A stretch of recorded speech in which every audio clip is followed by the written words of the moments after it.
Then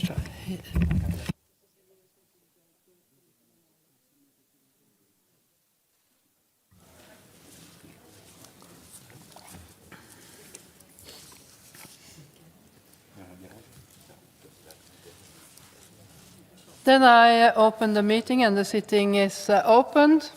The first item of business this afternoon is the debate on the report titled The Progress of the Assembly's Monitoring Procedure, January to December 2022, document 15682, presented by Mr. Pierre Fassino on behalf of the Monitoring Committee. In order to finish by 6 p.m., I will interrupt the list of speakers at about 5:55 p.m. to allow time for the reply and vote on the draft resolution. I call Mr. Fassino, Rapporteur. You have 7 minutes now and 3 minutes at the end to reply to the debate. The floor is yours, Mr. Fassino.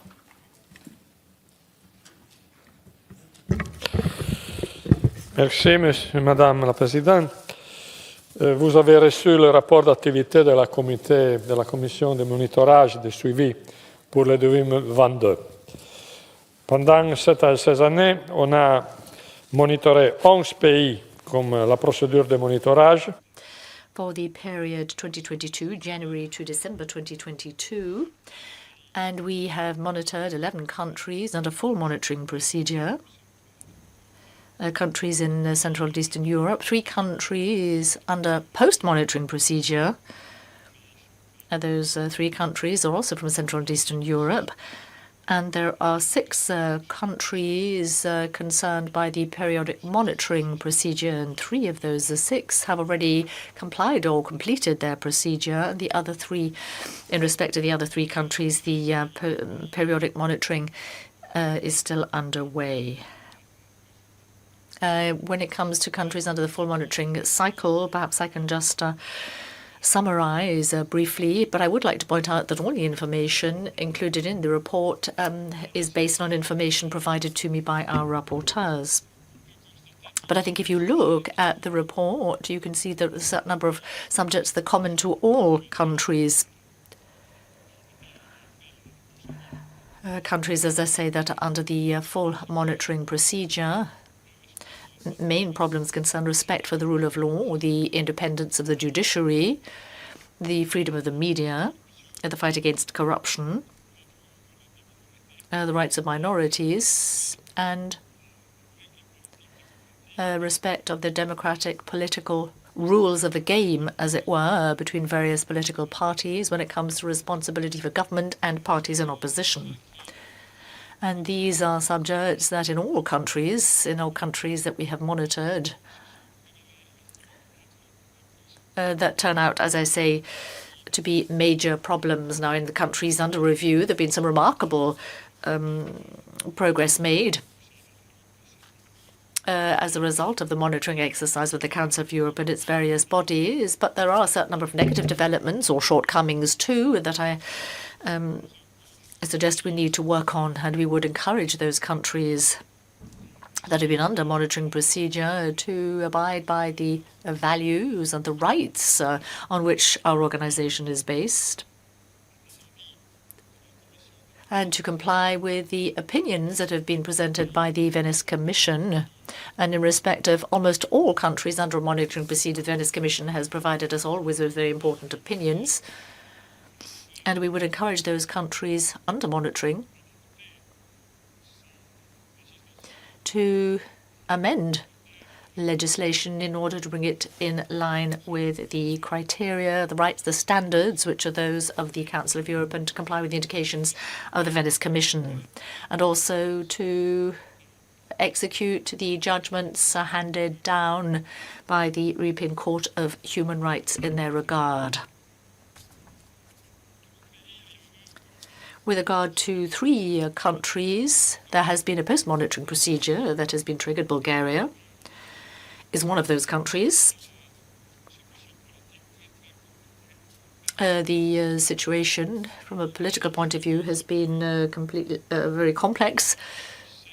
And we know that Bulgaria, in the weeks to come, will hold its fifth round of elections in 3 years. So the general framework is one of political instability that concerns us. Montenegro is another of those countries, and post-monitoring dialogue, the country is undergoing a serious institutional crisis with a conflict between the President of the Republic and the Parliament, and within the Parliament, among the differing political forces. So in Montenegro, there is an absence of political stability.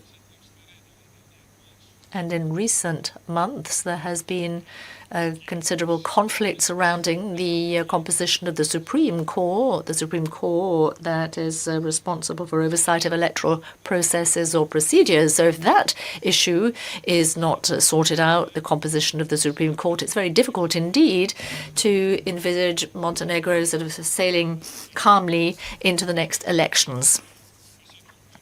And then North Macedonia, the third of the countries under a post-monitoring dialogue, there is an acute internal sort of political crisis that is undermining stability in the country. I'd like also to mention the situation in Turkey. We may consider it positive when it comes to the threshold for election to the parliament that has been lowered. That might be welcomed, but there are certain developments that worry us, extend the category of terrorist to all those who challenge the powers that be.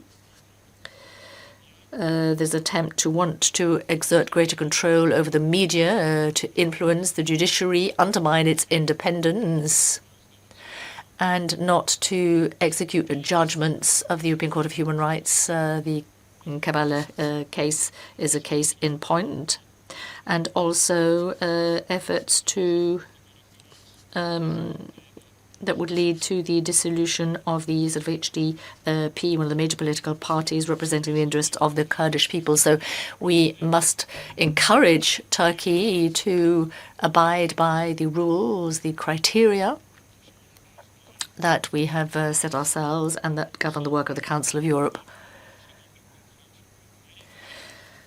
As far as the monitoring procedure in respect of Ukraine is concerned, it is obvious that the current situation makes it rather difficult to monitor the institutional situation in the country. But I think we should congratulate Ukraine that in spite of the difficulties, the adversity, Ukraine has managed to ratify the Istanbul Convention.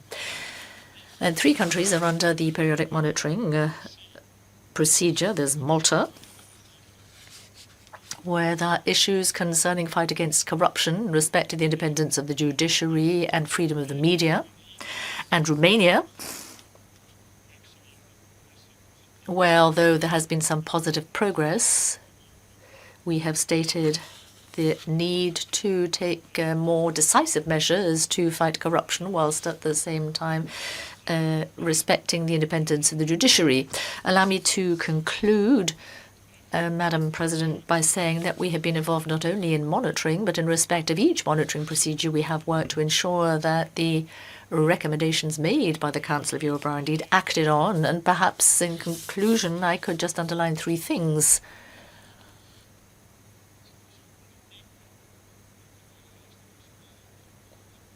The political institutional context or situation in certain countries is such that we would require a little bit more time in order to conduct a proper monitoring exercise.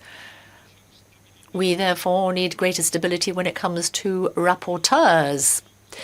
In 2022, we had to nominate 11 rapporteurs. That meant that 11 rapporteurs had to resign, and we were then forced to appoint new rapporteurs, which of course holds up our work. But allow me in conclusion to thank all the rapporteurs who worked on the various reports, and I would encourage the political groups to give priority attention to the activities of the Monitoring Committee and to assist us when it comes to achieving a greater degree of stability in terms of the work of the Monitoring Committee. Thank you very much, Madam President. Mr. Fassino, then you have only small 2 minutes left to give comments later on. In the debate, I first call on the speakers on behalf of political group, and the first is United Left Hisyar Osoy from Turkey. The floor is yours. Thank you, Madam Chair, dear colleagues. Let me start by expressing my thanks to Mr. Fassino for this comprehensive report on a total of 17 member states who are under either monitoring procedure or post-monitoring dialogue and periodic monitoring. The report outlines major problems in these countries, recommends ways to address them, and concludes with suggestions to improve the monitoring capacity of the PACE. We support these recommendations, particularly those related to gender balancing and the selection of rapporteurs. Despite monitoring efforts of the PACE and other organs of this very council, however, there is clear decline in democratic standards in many member countries.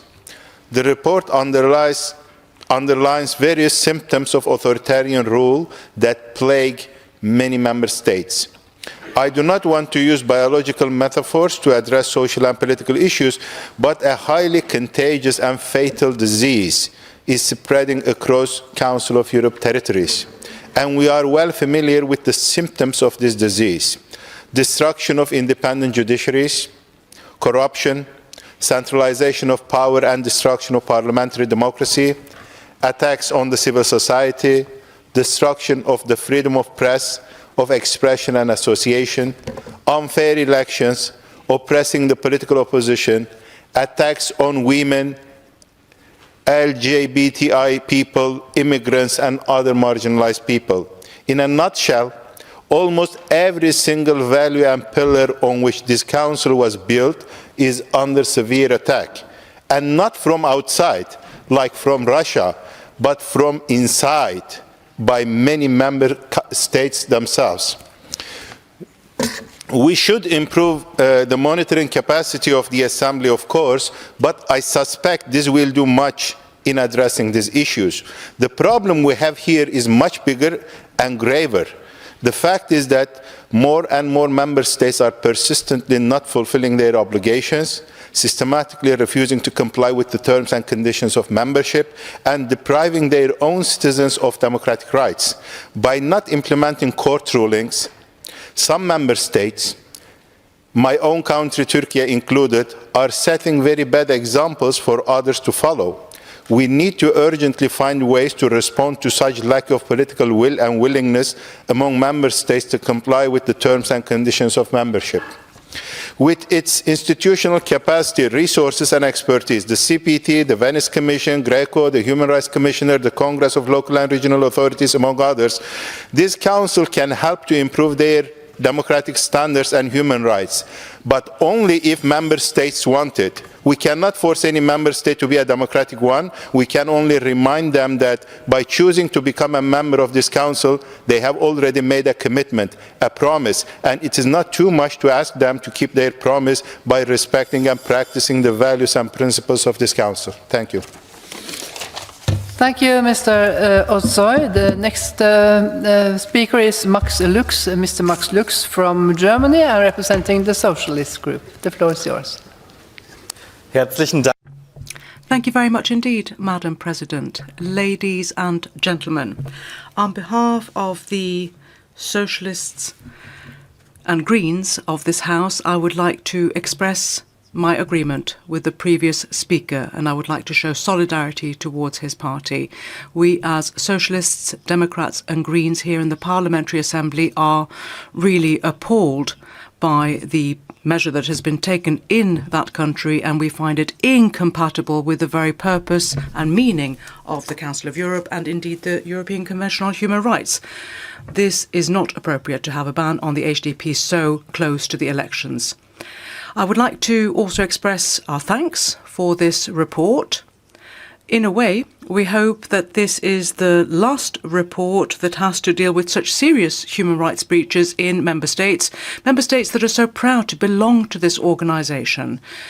Because we're not so much talking about states within our community that, are in a situation where they really believe in the separation of powers or the rule of law, etc., etc. Here we're talking about perhaps those in a situation of weakness who need to fight authoritarian tendencies and who therefore need to turn to us and who expect us as parliamentarians to help them, to protect them. The monitoring procedure followed by this Parliamentary Assembly serves a certain purpose. It might sound abstract, but actually it's very specific, very tangible. For instance, journalists that need to be able to do proper investigative work. That's important. Also, it's very tangible for minorities. Whether we're talking about sexual minorities, whether we're talking, about those who are considered abnormal by some politicians in their discourse, or indeed if we're talking about people who are just not protected and who meet with violence in society. And therefore, I would like to thank the rapporteur very warmly indeed for the references that he makes to this in his report and the way in which we, for instance, in the Parliamentary Assembly, what we have been talking about this last session goes to show that the Council of Europe is there in order to address these challenges. For instance, the LGBTIQ community, and to make sure that they are protected, properly protected in all 46 member states of this organisation. Thank you for mentioning that. Ladies and gentlemen, we're not here to point the finger at anyone. That's not what we're here for. We're here to, in a way, make it clear to all and sundry that if we do not defend human rights as an organisation or as an assembly, then nobody else is going to do it in our place. Therefore, we stand there by their side to protect them, and I thank the rapporteur for having made that very clear to us. Thank you. Thank you, Mr. Lux. And the next speaker is Mr. Vladimir Bagdayan from Armenia and representing the EPP group. The floor is yours, sir. Thank you, Madam Chair. First of all, let me express the words of gratitude to the Monitoring Committee and the reporter for the excellent work done. And thank you for identifying the common problems we face, problems concerning the judiciary, corruption, elections, which unfortunately are still the part of our life and the part of the monitoring procedure. For sure, during this period, some countries have bigger and better success in comparison with the others. Some countries still have some shortcomings, but for some of the countries, both in the monitoring and post-monitoring procedure, as well as for the countries in the periodical review, we may call this report as rather regress report than progress report. I agree with previous orators who said that our organization is about promise. We give this promise to our people, we give promise to each of us, and the obligation we are undertaking should be respected and protected, because we are not vis-à-vis obligations, we are obligations before our people, before our values. And for sure, I understand perfectly well that now we are facing very serious geopolitical problems, and the serious violations of yesterday now considered as minor ones, but we shouldn't keep the blind eye on this situation. We should go ahead and have the same approach to all the violations we face. Unfortunately, we should say that some member states are still continue behavior which is rather not corresponding to the values of this organization. For example, a couple of days ago, one of the leaders of the country expressed that if they don't want to have a peace treaty on our conditions, so our borders will be there where we like.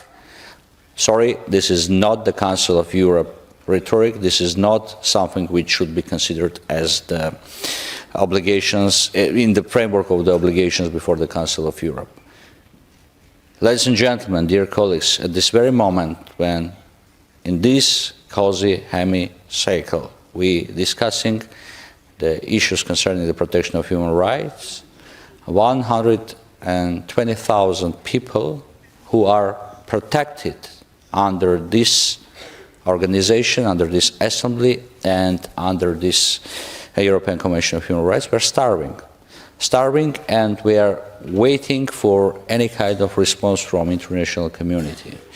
And this is quite important, that this organization should have the same standards to all the countries, to all the corners of the Council of Europe, since all the citizens protected under the European Convention should have the same guarantees of human rights and should benefit from the values of democracy. Thank you. Thank you so much, Mr. Vardanyan. And the next speaker is Mr. Julian Bulai from Romania, representing ALDE Group. The floor is yours. Thank you so much, Madam President. Dear Chairperson, Mr. Fassino, dear representatives of the Secretariat, thank you for what you're doing in the Monitoring Committee and for all your dedicated work and for this report. I have only one reason for being reluctant in saying that I think this is the most important committee, and that is because we have to be appreciative for all the work being done in all the committees, but this committee is really important because it is in camera, and then you can have a real discussion and a sincere discussion without the pressure of going public. And I really appreciate this, and all the actors within our committee is appreciating this very much. That being said, I am very much thankful for the rapporteurs for their great reports last year for both Turkey, Hungary, also Georgia. That being said, there have been also great periodic review reports on several countries, including Romania. A very good report. I thank the rapporteurs for that. The Monitoring Committee is the committee where members of the Assembly can request opinions from the Venice Commission.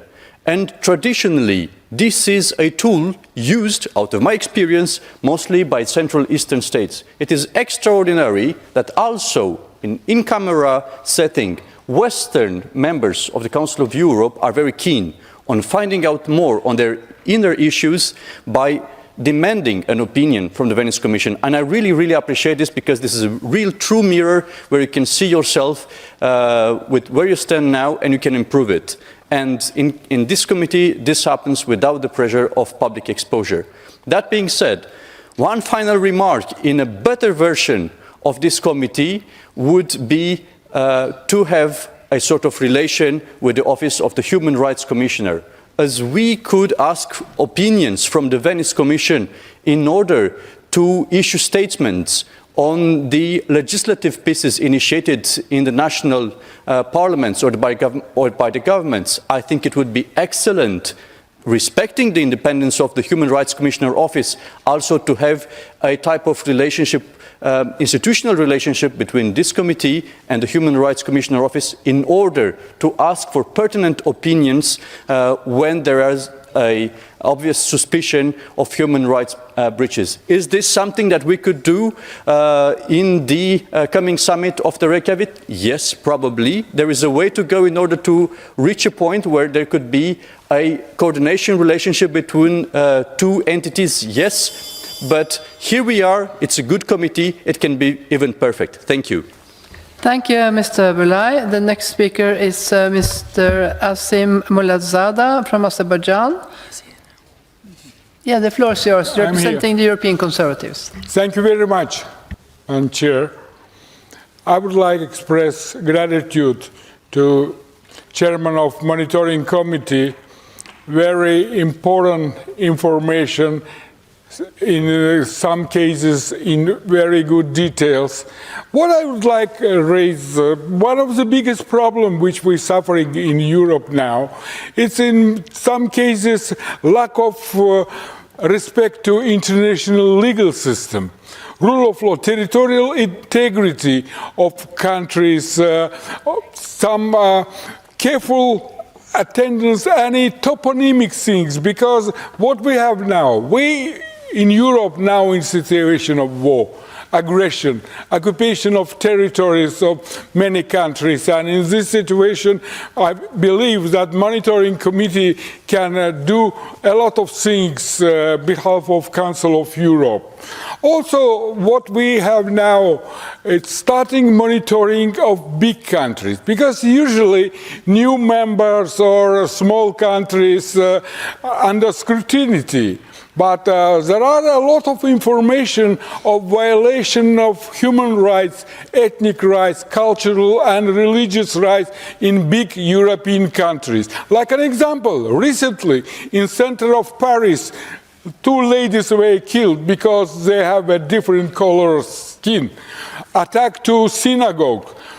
80,000 citizens of France with Jewish origin now left, and there is in our Israel, there is a village of French citizens of Jewish origin. And I think that this type of monitoring of France, trying to prevent anti-Semitism, anti-Islamism, and racism is important also for Netherlands.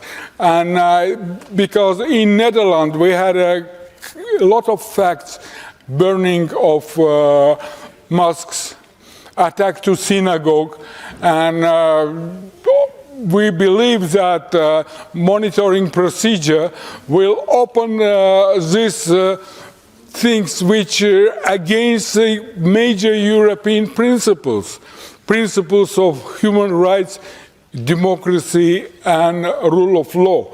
I hope that monitoring committee will have the same scrutiny for big countries, member of European Union, where situation, especially on situation related to hatred, religious hatred, cultural hatred, we should stop it because it's really very dangerous. Thank you.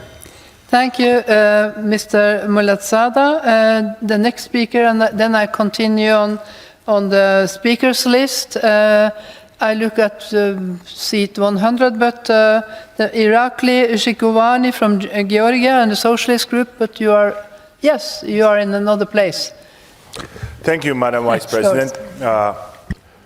I would like to thank Mr. Fasinut for compiling the work that has been done within the monitoring committee. I think the work that has been done over the year, and especially taking account that this year was the post-pandemic year, there's a lot of things that have been done, and truly this is the progress. And I will be very short to underline that it is very important that my country, the country that is under the monitoring, has a great working relationship with the institutions of the Council of Europe and the Parliamentary Assembly itself. Also, I would like to underline and thank the professionalism and the dedication of the rapporteurs, and thank them for their efforts, and of course the representatives of the Secretariat. There are many things that in my country we are still working, but the progress is obvious, and I also would like to welcome that the cooperation and the relationship that we have with the monitoring procedure has been exemplary, and in this regard Georgia will continue its work to make sure that we comply with all of the obligations that was taken by my country, and rather sooner we'll move to the next stage than later. Thank you. Thank you, Mr. Shikovani. The next speaker is from Armenia, and it's Haik Marianyan, representing EPP. The floor is yours, sir. Thank you, Madam Chair. Dear colleagues, I can see the looks on your faces. Armenians are going to speak about Azerbaijani aggression, POWs, Nagorno-Karabakh conflict, and Azerbaijani delegation will burden you with the flow of fake information. But let me explain you why we are obliged to speak up about the humanitarian catastrophe caused by the Azerbaijani blockade of the Lachin corridor and other above-mentioned topics.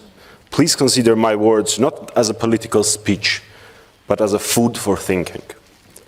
For instance, some of us today, after the session, will visit one of the restaurants here in Strasbourg, and I'm asking you, while choosing your dinner, please keep in mind that 120,000 people in Nagorno-Karabakh have nothing to choose from but the plain pasta or buckwheat. No vegetables, no fruits, nothing. And when you, honorable colleagues, will get to your cozy and warm hotel rooms to hide from the cold wind and watch some news, please remember that 120,000 Armenians have no gas and electricity for 6 to 8 hours a day.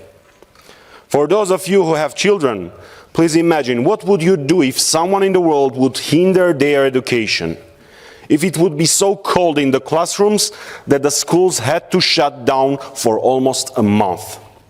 And if any of you will have a headache after a long day, please, while swallowing a painkiller, remember that 120,000 Armenians in Artsakh are running out of meds.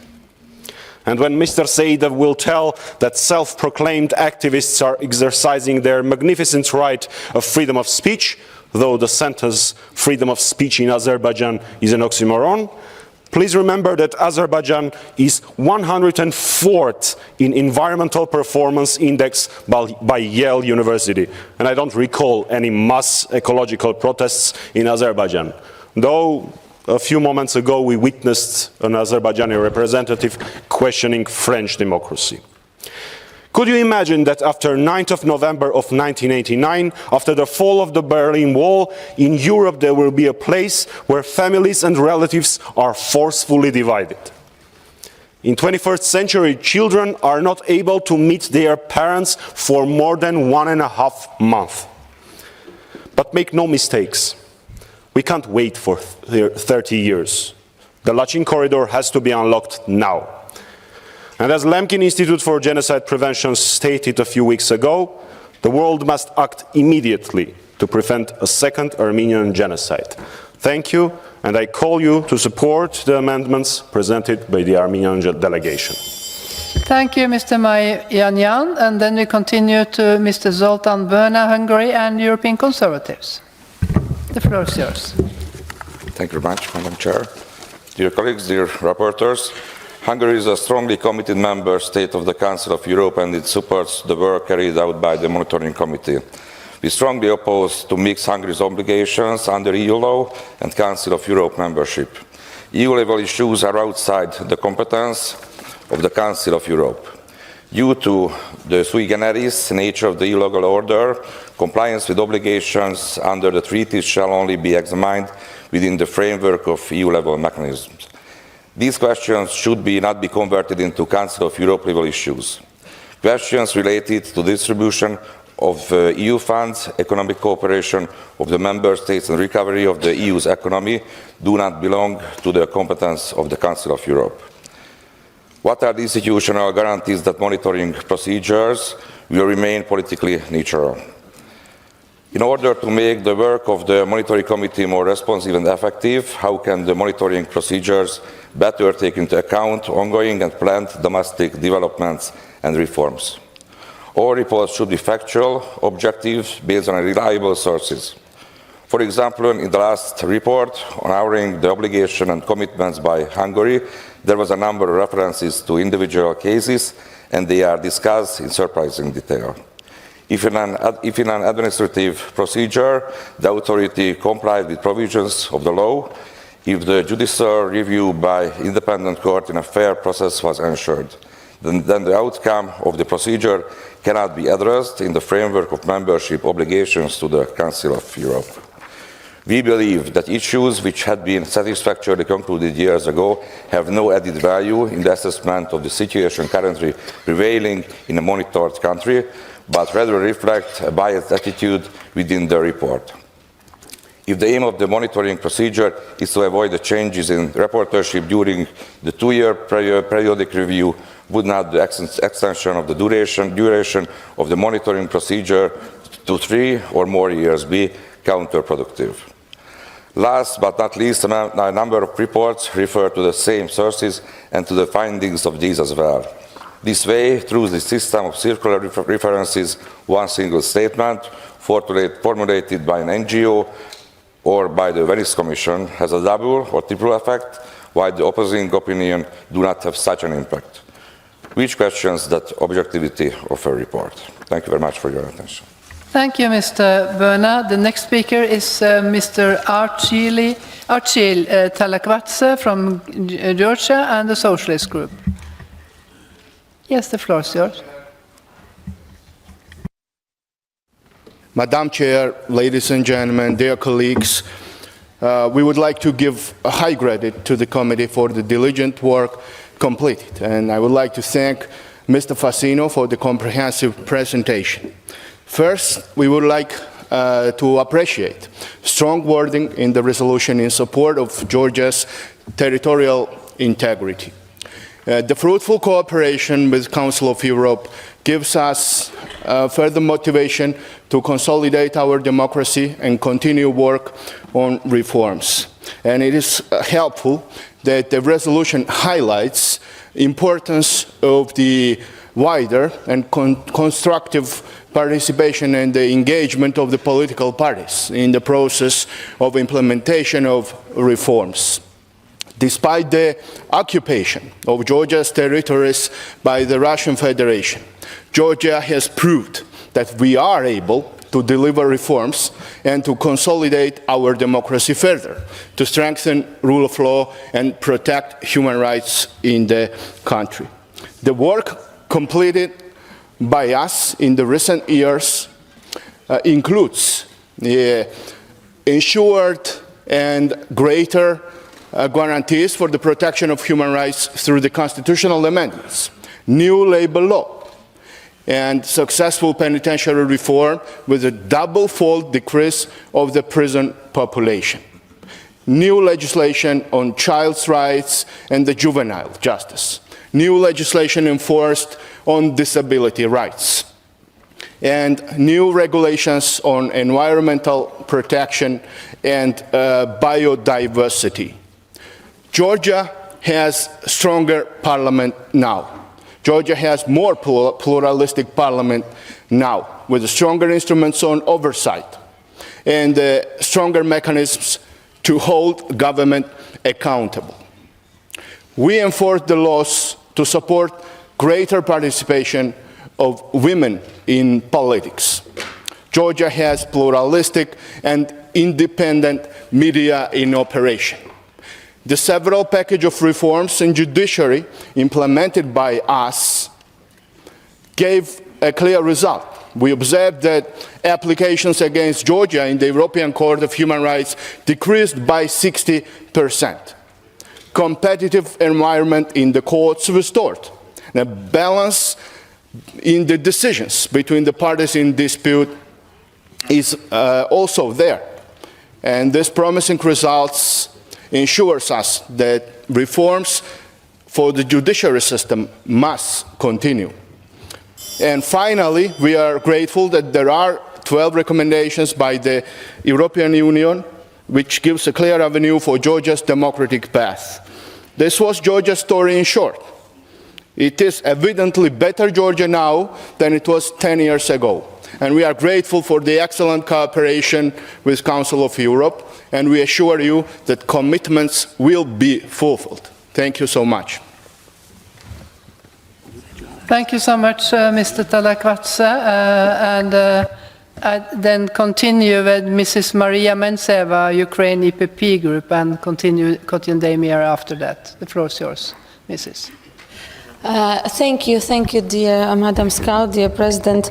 Colleagues, this report is extremely important, even though there are not many colleagues which are remaining in the hall. And we understand that monitoring some of the member states during the international armed conflict is also challenging, even though the rapporteurs, the delegate from Sweden, Switzerland and Iceland did make contacts with Ukrainian delegation. I can reconfirm that, even though I would like to point out that the latest contacts could have been more extended to various political parties. And I would like to inform the rapporteur and also the committee, the extended committee on monitoring procedures, that, for instance, the parts which are missing, and again, you can't fill in all the laws that Ukrainian parliament is passing, because we do around 30 laws per week, and the documents have to be prepared beforehand. So I would like to update you that one of the important items, the law on media, which was in line with all obligations, amended and voted by all the parties of Ukrainian parliament, supported by those who had who had questioned this law, in close cooperation with the Council of Europe authorities.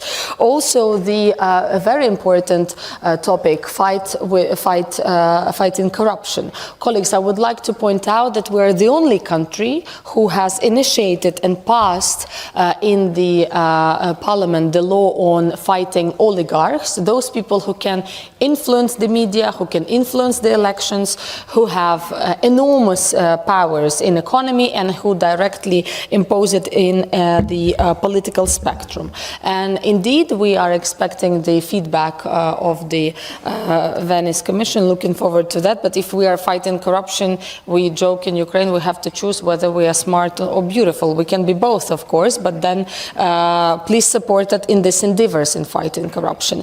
Of course, I cannot not mention the High Commission on Ethics, which was duly involved in the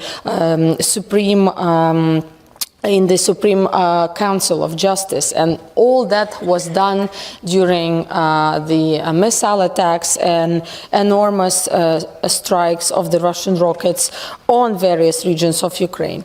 Of course, we have had the candidates for the High Commission on Judges, and of course we can say that those who have not met the criteria will never be appointed. That is not all on our side, but I see that I'm running out of time, and we remain at disposal for the visit that hasn't been done in person, but I would like to reconfirm and enlarge and extend our invitations. Thank you so much.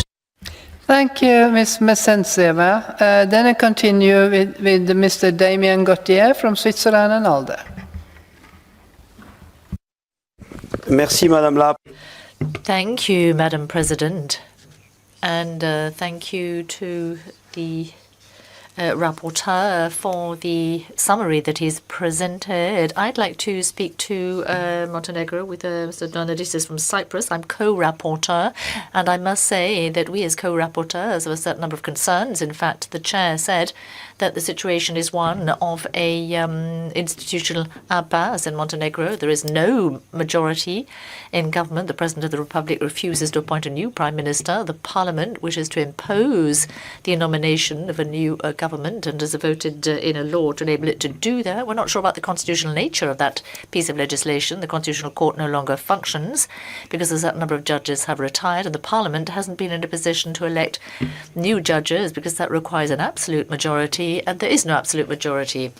When we visited the country last autumn in the discussions we had with the Montenegrin authorities in the past, we have been met with optimism when it comes to the possibility of concluding such a procedure and electing new judges. But each time we're left disappointed because the Parliament doesn't manage to elect judges. There's no majority. The requisite majority can't be found, or various elements of the procedure have to be rejigged. And that, of course, is of concern because there is no quorum within the Constitutional Court. No decisions can be taken, and yet it is the supreme body in terms of judicial redress in respect of elections too, and elections will have to be held. Presidential elections, they have been fixed for mid-March. They will take place. And if the authorities can reach an agreement, one possibility would be to have early legislative elections, but for that too you need a constitutional court that functions. So the situation is one of stalemate, where nothing is working in one institution tries to hamper another when it comes to resolving the situation.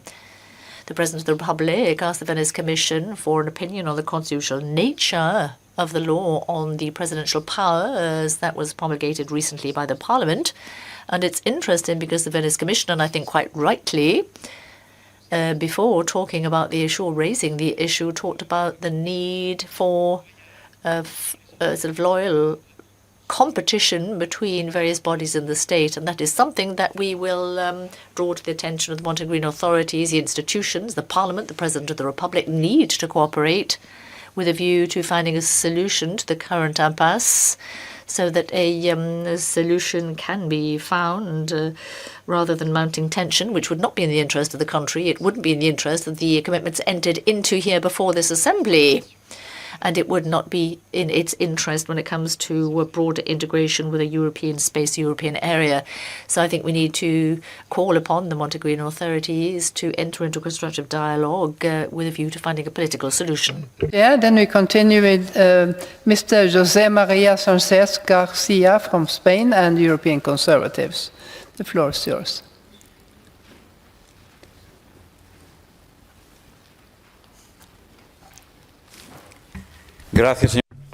Thank you very much, Madam President. If I may, I would like to refer to Poland and Hungary, both of which are subject to the review by the Assembly, and the report is fairly detailed, in fact, when it comes to the Polish case. In the case of Poland, we know that there have been 2 rulings by the Constitutional Court of Poland. These are mentioned, and they state that Article 6 of the European Convention on Human Rights is not compatible with the Polish constitution. That is the interpretation of the court. And in addition to that, the report says that that Poland, of course, should enforce rulings handed down. This is all very relevant from a legal point of view. It's a whole question of what prevails.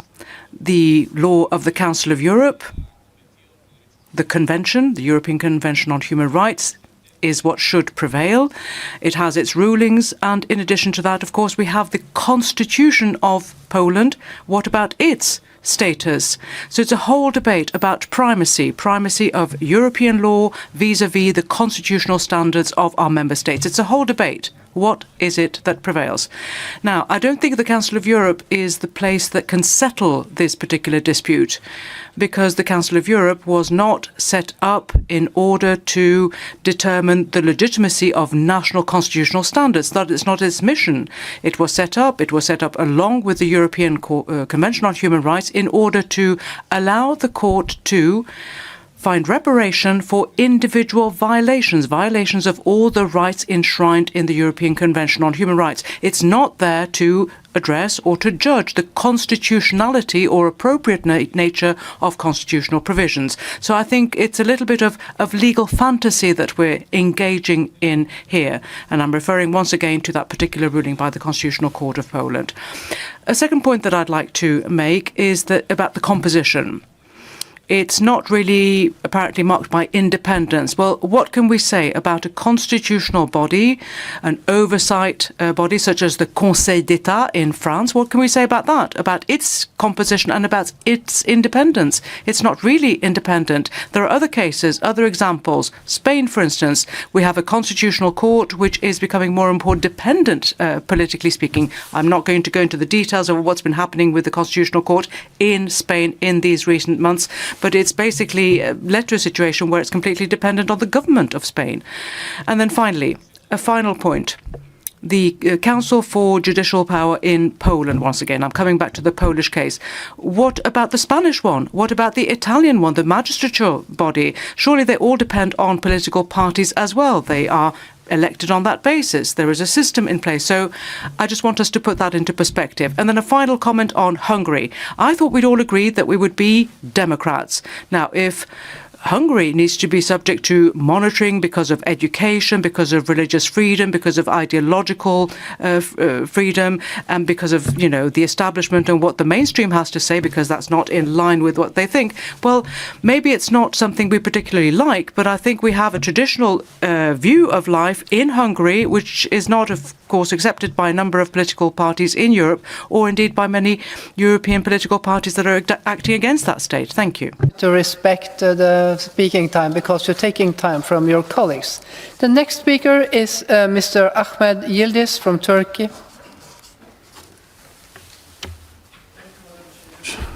Of course, I have a very concrete experience on monitoring process as chairperson of the Turkish delegation. First of all, I thank the rapporteurs and chair of the committee, but I have some suggestions here. I defend Turkey in the Turkish monitoring process, of course, but I am not a member of the monitoring committee. Just because I am not registered in a political group.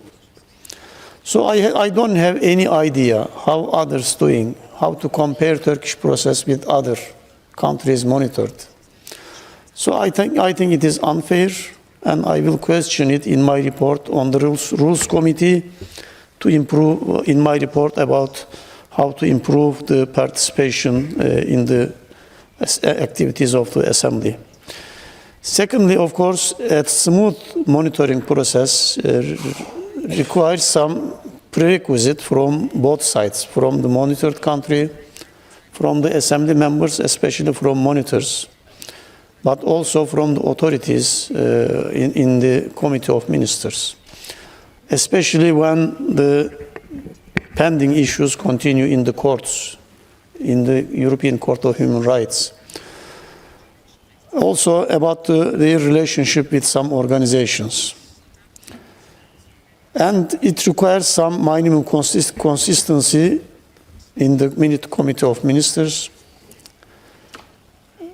The worst sickness here is the discrimination. Discrimination even among the verdicts of the European Court of Human Rights. Since I started here in this position, I always ask this question to Secretary General of the Council, President of the Assembly, and others. Why is this discrimination? Why don't we talk about some verdicts that have not been implemented for 10 years, 15 years? Just pick some of them as selectively. Everybody says, you are right. All must be implemented. But everybody just mentions one. So it creates some bad conclusion in the public. We should leave this. At the end, I thank the rapporteurs again, but this is my last speech in the Assembly. In the part session, I should touch one issue that I attend the meetings of ECRI, European Committee Against Racism and Intolerance, and I try to incorporate it in the works of the political committee. To my knowledge, the burning of Holy Quran under the control of the authorities, police forces of one country, is a very Islamophobic hate action to be condemned here. It is not freedom of speech. I waited till now, somebody will touch it. They didn't, and I had to do it. Thank you. Thank you, Mr. Yildiz. The next speaker is Mr. John Howell from United Kingdom and European Conservatives. Thank you very much. I would like to thank Piero Fassino for this report. I would say that, wouldn't I? I'm one of his rapporteurs, so I have a self-interest in doing that, but I think his report is a good report. But you know, whether it is Mr. Fassino or the previous chairs of this committee, there is one thing that I have never been invited to, and I think it is because it has never occurred. And that is a discussion on what being a rapporteur is all about. I think it's absolutely important that we have that sort of discussion because because how you approach being a rapporteur is very important to getting the job done. And I'm a very deliverables-orientated person, so I would like to understand that better. Countries are very different. So what I'm not requiring is a standard template that applies to all rapporteurs, and they just have to follow that template. And in particular, while we're on this subject, let me pay tribute to the Secretariat, who provide tremendous help to all us rapporteurs when we go to the countries concerned. But to go back to the countries and them being very different. One of the crucial things about being a rapporteur, I have found, is that it is much better to negotiate and to have dialogue than to stand up and scream and shout at the country that you are observing. It is much better to approach this with the sort of quiet diplomacy that can get things done and can get an answer to the questions that you are trying to find out. And I do think that that is crucial for everyone to take on board. As I pay tribute to Mr. Yildiz, who has run the Turkish delegation very effectively and helped us as rapporteurs in Turkey throughout the process. But we are sensitive there that Turkey is coming up to political elections, and we are sensitive to those political elections. One of the things that we need to address is when we are separate totally from the Committee of Ministers and when we can work with them. There are occasions when being a rapporteur means that we overlap with what the Committee of Ministers is doing, and we must have an ability to have conversations with them to be able to take forward the determination that we all show in fulfilling our roles. Thank you, Mr. Howard. And this debate's last speaker is Mr. Armen Gevorgyan from Armenia and European Conservatives. The floor is yours. Thank you, Madam Chairman. The government of Azerbaijan, as well as its representatives in this assembly, want us to forget about the Nagorno-Karabakh conflict. They don't want you to use the name of this unrecognized state. They don't want you to speak about the human toll of its aggression during the 44-day war in 2020. Moreover, Azerbaijan has since May 2021 occupied sovereign territories of Armenia, launched a new three-day intensive hostilities last September in the southern Armenia, and since then have refused to withdraw from our lands and even build fortifications. Today we are witnessing a grave humanitarian crisis in Nagorno-Karabakh. Azerbaijani government has imposed a 46-day and counting siege on Nagorno-Karabakh, depriving its people of their right to live in dignity, freedom of movement, import of food supplies, medicine, and other essential goods. This is not just a human rights issue, but a manifestation of a state policy of ethnic cleansing by Azerbaijan. I believe Europe must stay focused on Nagorno-Karabakh. In that context, it's quite strange that the decision to dispatch a PACE monitoring mission for fact-finding purposes in the region is not being implemented. What is this? Indifference or expression of dysfunctionality of our organization? The Democracy Index by The Economist defines Azerbaijan as an authoritarian state. It has been ruled by the same family for more than 40 years, and over the past 30 years has started free war against the Armenians of Nagorno-Karabakh, killing thousands of people, destroying the cultural and religious heritage of the Armenian people. Today, it terrorizes the Armenian through the siege of Lachin corridor. Given the authoritarian and terrorist nature of Azerbaijan, is it possible to imagine Nagorno-Karabakh as part of it? Azerbaijan has for years manipulated the public opinion in our organization, something they are now unable to do in European Parliament, in United Nations Security Council or OSCE. We have to reflect on why this is the case. I also want to invite this Assembly attention to the fact that Azerbaijan since late 2022 has begun a process of abolishing the self-governing status of Nakhichevan Autonomous Republic. This is a clear violation of the European Charter of Local Self-Governance that has to be prevented. Madam Chairman, it is also time for this Assembly to very seriously consider non-recognition of credentials of those delegations whose governments are engaged in transboundary use of force or other serious and systematic violations of human rights, be that in their own territory or abroad. Thank you. Thank you so much. That concludes the list of speakers. The speeches of members on the speakers list, they are not here, so there's no more to be tabled, I think. And I would like to call Mr. Fassin, you are both chair of the committee and also rapporteur, to reply to the debate, and you have, of course, then 3 minutes. Grazie, Presidente. Thank you, Madam President.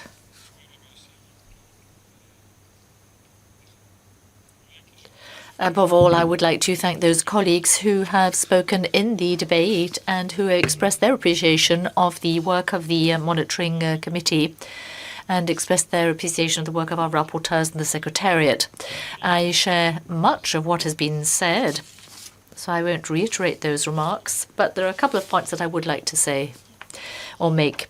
I absolutely agree with our colleague Zoe. I think we are living through a period when democracies are being called into question, imperiled by autocratic tendencies or temptations. There are a certain number of countries, not only European, that are seeking to exert greater control over the media, undermine independence of the judiciary, the rights of minorities, and so on. So I think we need to reject these autocratic trends or tendencies and fight in order to assert democratic principles, because that, I think, is essential to defend the rights and freedoms of our citizens. Second thing, the Venice Commission is an essential instrument, and we work almost on a daily basis with the Venice Commission. So those countries that are under a monitoring procedure need to comply with the indications, the orientations, which are those of the Venice Commission. My third point, our colleague Buna.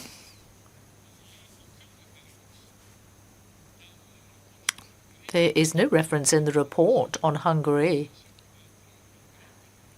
on the nature of the relation between Hungary and the EU.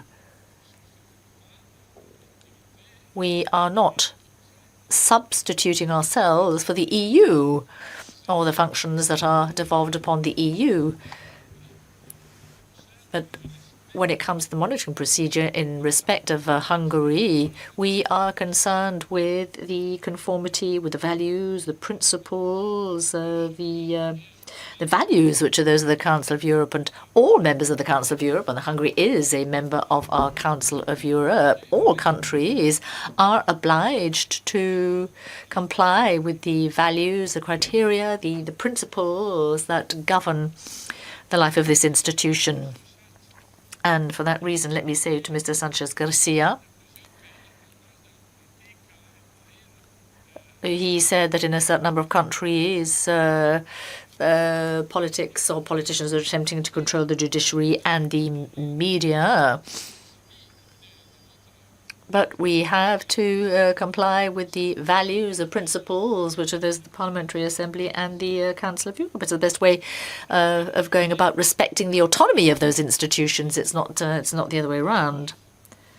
And once again, to Mr. Sanchez Garcia, I'm not calling into question the right of countries to promulgate the laws that they wish, but they cannot then pretend to promulgate all manner of law whilst at the same time remaining members of the Council of Europe if those laws are in flagrant contradiction with the values, the principles, the standards which are the Council of Europe. It's as simple as that. You do have to choose. Poland has to choose whether it wishes to be a member of this assembly, members of the Council of Europe, and if that is the case, then Poland has to abide by the rules which govern the life of this institution. If Poland wishes to make another choice, then it's free to do that. But then it cannot claim or wish to be a member of the Council of Europe. I think we need to be clear on these issues. And then I completely share what was said by Mr. Howell. I believe that a monitoring activity, a monitoring procedure, well, we're not a tribunal. We're not sort of handing down justice. We are in the monitoring committee attempting to assess conformity or compliance with the values and principles which are those of this institution, and to assess to what extent the countries under a monitoring procedure are doing that. What we're trying to do is accompany these countries along that path. Therefore, the opinions of the Venice Commission, our monitoring reports, they're instruments, tools that are there to encourage countries to endow themselves, to equip themselves with the rules, the principles, the standards that are consistent with the democratic standards which are those of this organization. So I share what Mr. Howell has said. Our rapporteurs, just one second. Our rapporteurs have to be men and women who are prepared to enter into dialogue people who have a positive attitude, positively disposed towards the country, is that they are producing reports on that, I think, should be our common outlook. Fassino, the debate is closed. The Committee on Monitoring has presented a draft resolution on document 15682, to which 2 amendments and 1 sub-amendment have been tabled. Amendments will be taken in the order in which they appear in the compendium, and I remind you that speeches on amendments are limited to 30 seconds. I understand that the chairpersons of the Committee on Monitoring wishes to propose to the Assembly that Amendment 1 and 2 to the draft resolution, which were unanimously approved by the Committee, should be declared as agreed by the Assembly. However, 2 will be taken separately as it has a sub-amendment. Therefore, Amendment 1 to the draft resolution, which was unanimously approved by the Committee, should be declared as agreed to the Assembly. Is it so, Chairperson? Yes, it's so. Does anyone object? Oui. Yeah, oui. Does anyone object? No? I see none. There is no objection. I declare that Amendment 1 to the draft resolution have been agreed. And I call Mr. Armen Rustamanian to support Amendment 2. You have 30 seconds. Yes, and another one who want to, he's not in the plenary. 333, you have the floor. I do not see, introduce yourself. 30 seconds.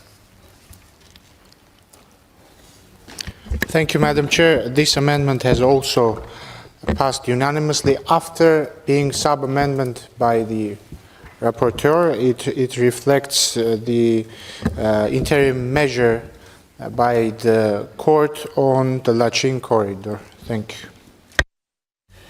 Thank you, Mr. Rubinian. I call Mr. Fassino on behalf of the Monitoring Committee to support the sub-amendment. You have 30 seconds. Another one want to support? Mr. Sado, to support? You are against the amendment. You are against. Then, yeah. But I call Mr. Fassino on behalf of the Monitoring Committee to support the amendment. Oui, mon sub-amendement oral. Yes, the oral sub-amendment, where we would delete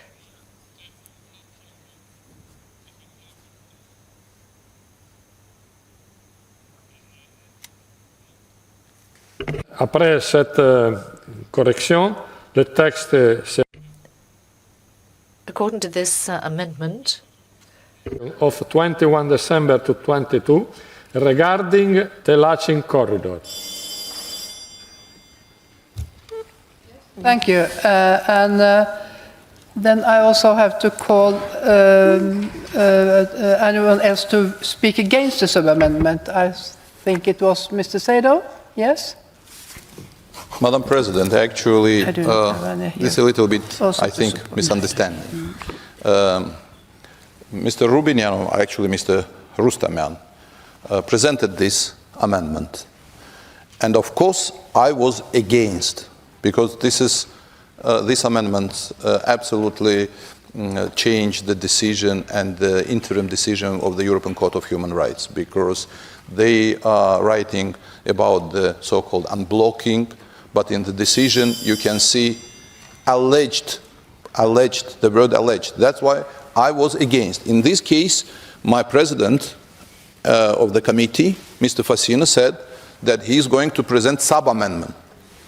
And he already said about that. Sub-amendments is acceptable, and that's why I am against completely amendments which presented by Mr. Rustamian, and I'm in favor of a sub-amendment which presented by President of the Monitoring Committee. We understand your message, but I have to ask, what is Mr. Rubinian's opinion on the sub-amendment?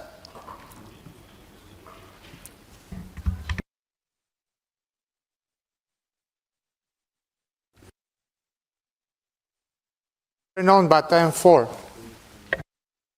You are in favor of the sub-amendment, yes? Yes. And the committee is obviously in favor. I shall now put the sub-amendment to the vote, and the vote is open.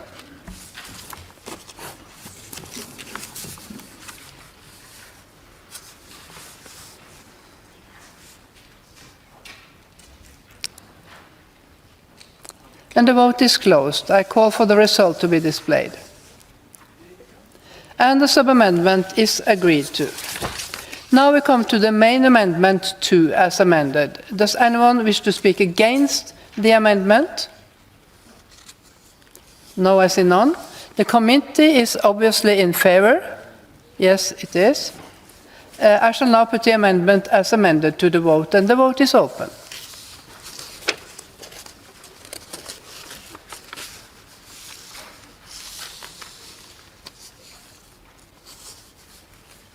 And the vote is closed. I call for the result to be displayed. And Amendment 2, as amended, is agreed to. We will now proceed to vote on the draft resolution contained in document 15682, and the vote is open.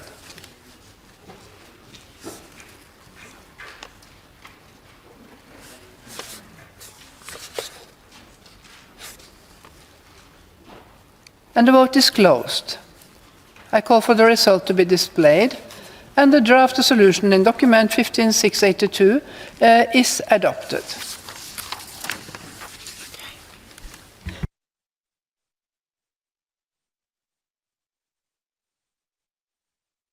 Few minutes continues with the next item.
Ladies and gentlemen, let us start the next debate, please. Can you move either into your seats or out of the building?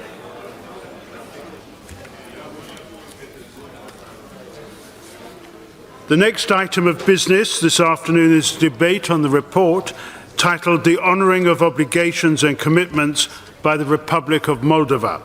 It is document 15680, presented by Monsieur Pierre-Alain Fridez and Ms. Ineza Libina Egneri on behalf of the Committee on Monitoring.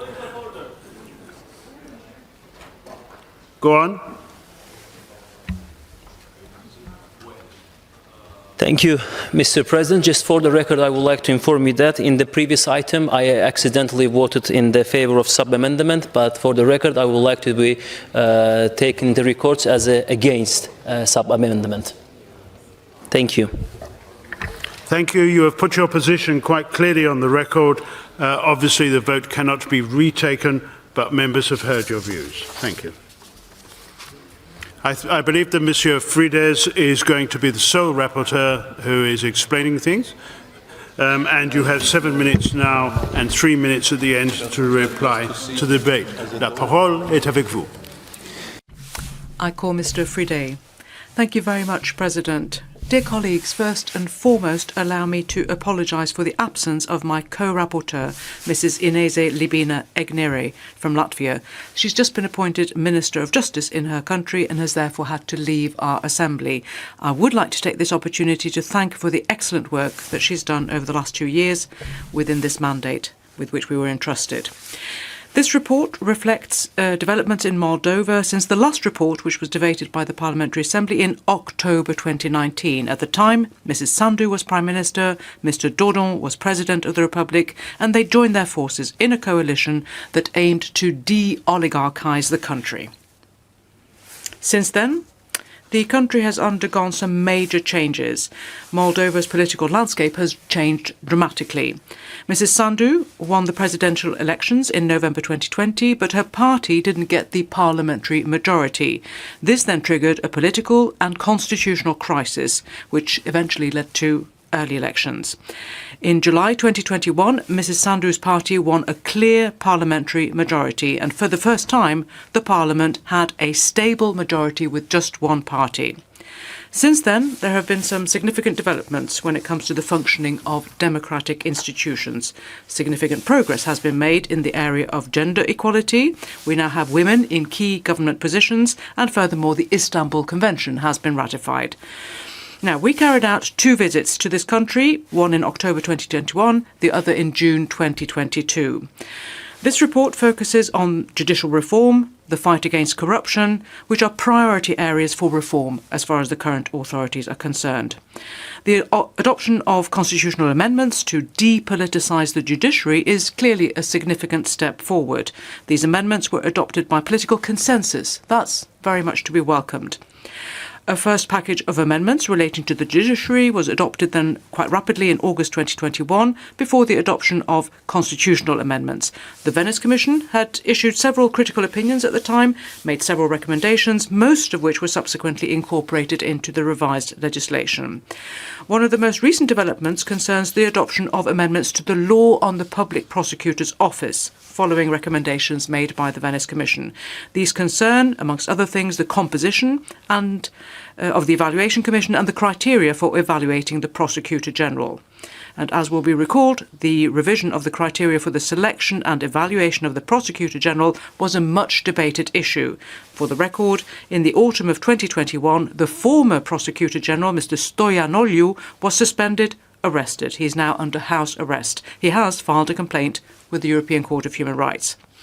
In an effort to cleanse the system of these corrupt elements, the authorities have set up an external evaluation mechanism to test the integrity of judges and prosecutors and to ensure that those who fail the test are removed from the system.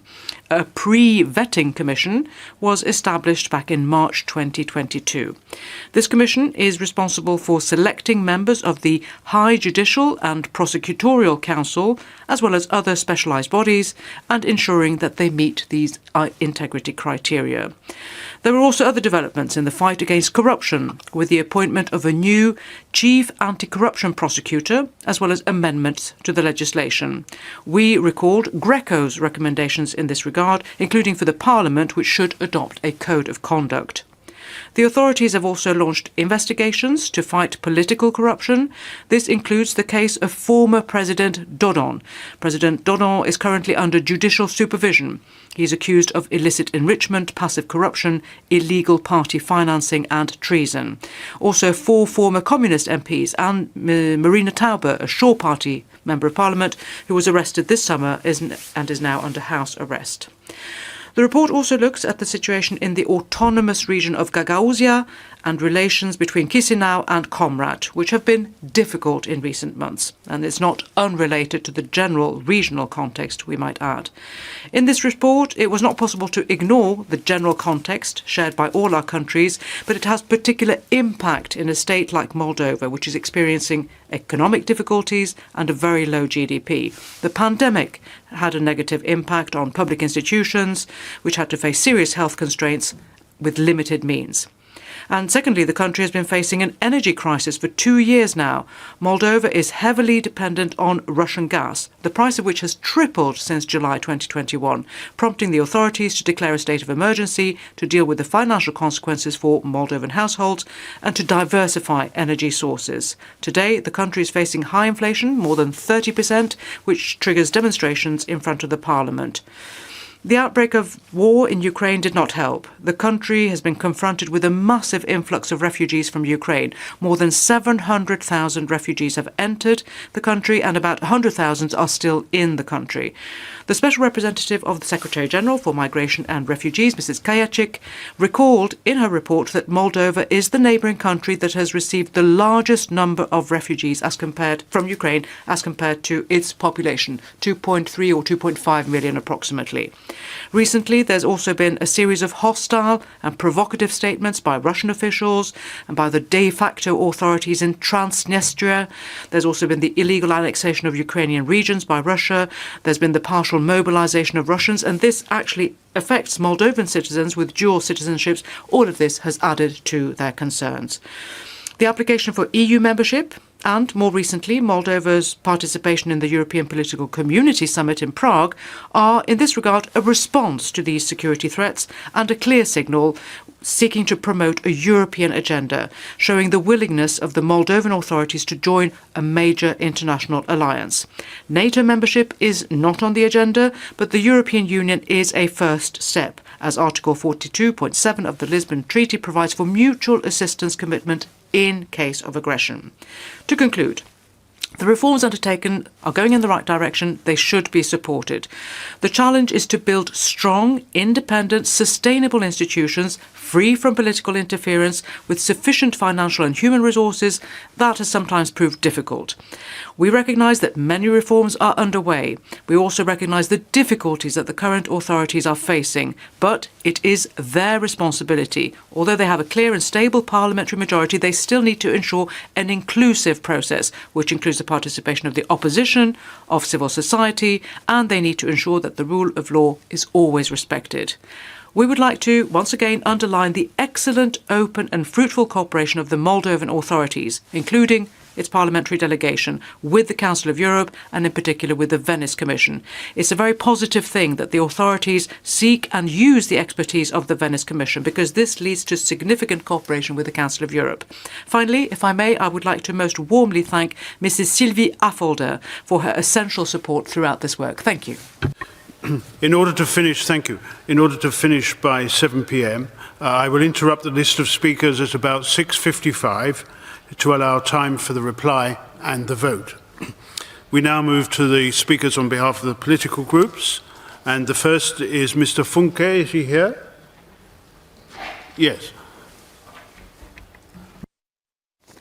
Ja, sehr geehrter Herr President, colleagues, to begin with, I would like to express my thanks and the thanks of my group to the rapporteur for the monitoring report, my colleague Pierre-Alain Fridet and Ines Libine-Ignere.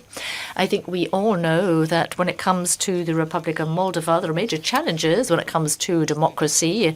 Moldova is in a difficult position as a result of the economic crisis triggered by the Russian war of aggression. At the same time, a lot of refugees have left from Ukraine, and there are attempts to destabilize the country by Russia and unclarified issues when it comes to this situation in Transnistria.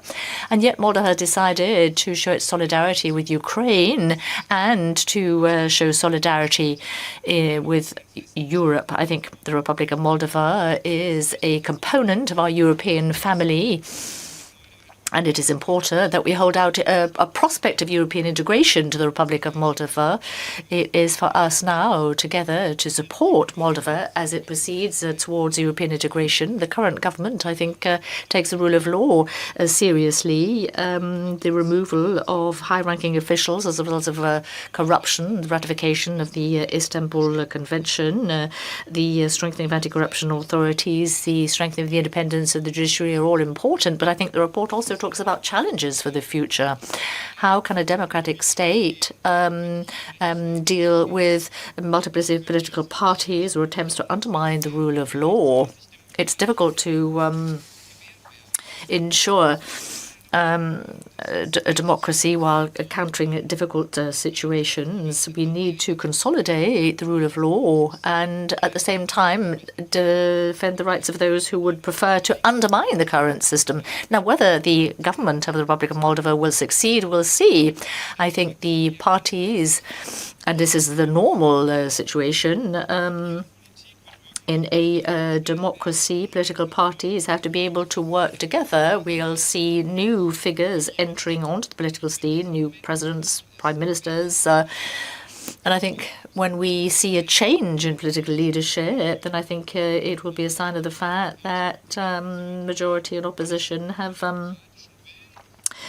been able to succeed one another. And in Germany, we talk about an ideal democracy where opposition and majority can work together, and those who are of goodwill can outweigh those who seek to undermine democracy and seek to weaken democracy.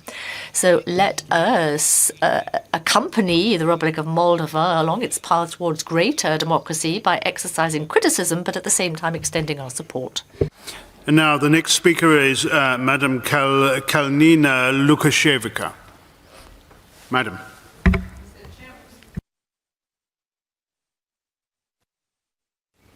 Mr. Chairman, dear colleagues, let me start by thanking the Monitoring Committee and the two co-rapporteurs, Mr. Pierre-Alain Frides and previous head of the Latvian delegation, Ms. Ines Lībiņa-Egnere, for the excellent report. It is a particular pleasure to read in the draft resolution that since the summer of 2021, the authorities of Moldova have embarked on a far-reaching program of reform, notably in the judiciary and the fight against corruption, to tackle the roots of state capture and thereby restore integrity and public trust in state institutions. Dear colleagues, but today I would like to especially emphasize the highly supportive response of Moldova in accepting Ukrainian refugees. It is an example of humanity, solidarity, and democratic values. We live in times when these values are challenged, and only together we can defend them. I realize the extent of pressure Moldova is facing from Russia's aggressive foreign policy. In the light of that, even more we commend Moldova's resilience towards Russia, manipulative actions, and ability at the same time to achieve progress on the reform implementation. Moldova's efforts in reform process have been acknowledged by this report, as well as by receiving the EU candidate country status. It is important to ensure the irreversibility and sustainability of the reforms, as the current progress will define Moldova's destiny in the future. We are delighted to note that the EU's support to Moldova has clearly reduced the impact of the Russia's war in Ukraine on Moldova, as well as improved its resilience to the aggressive Russian foreign policy and energy manipulation. It is essential for all of us to become independent of Russian energy sources, as soon as possible ending Russia's energy blackmail. It is important to strengthen our mutual support and solidarity as a basis for rules-based and values-based international order. Dear Moldovan friends, you can count on our support. Countries with valuable and relevant reform experience and accumulated expertise will continue to share it in order to help you to facilitate implementation of the reforms. And before I conclude, once again, let me thank the both rapporteurs for preparing this excellent report. Thank you. Thank you indeed. And the next speaker on behalf of the ALDE group is Madam Stoika. Thank you, Chair. On behalf of ALDE, my political group, I welcome Ms. Egnere and Mr. Frides' excellent report and congratulate Moldova for the good resolution that they received. By now, we have all learned that Moldova is a small country with a big European heart, a parliamentary democracy that has embarked on a courageous reform despite the odds being stacked against them with a series of crises. The Russian illegal invasion and war waged against Ukraine is having serious effects on the neighboring Republic of Moldova. In a real spirit of solidarity and upholding European values, Moldova is actively supporting those fleeing Ukraine, hosting an important number of refugees per capita. This represents a major logistical challenge for the Moldovan government, and our support from the EU and from the member states is necessary. The war also destabilized the energy market and with it Moldova's energy security. That, combined with the record inflation and the drought, made the situation even more difficult for Moldova.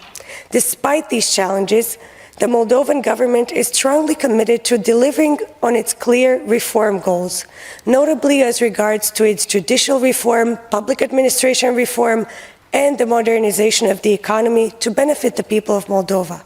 As the rapporteur stated on the justice reform, the country took decisive steps, including constitutional reforms, to improve the functioning of the judiciary.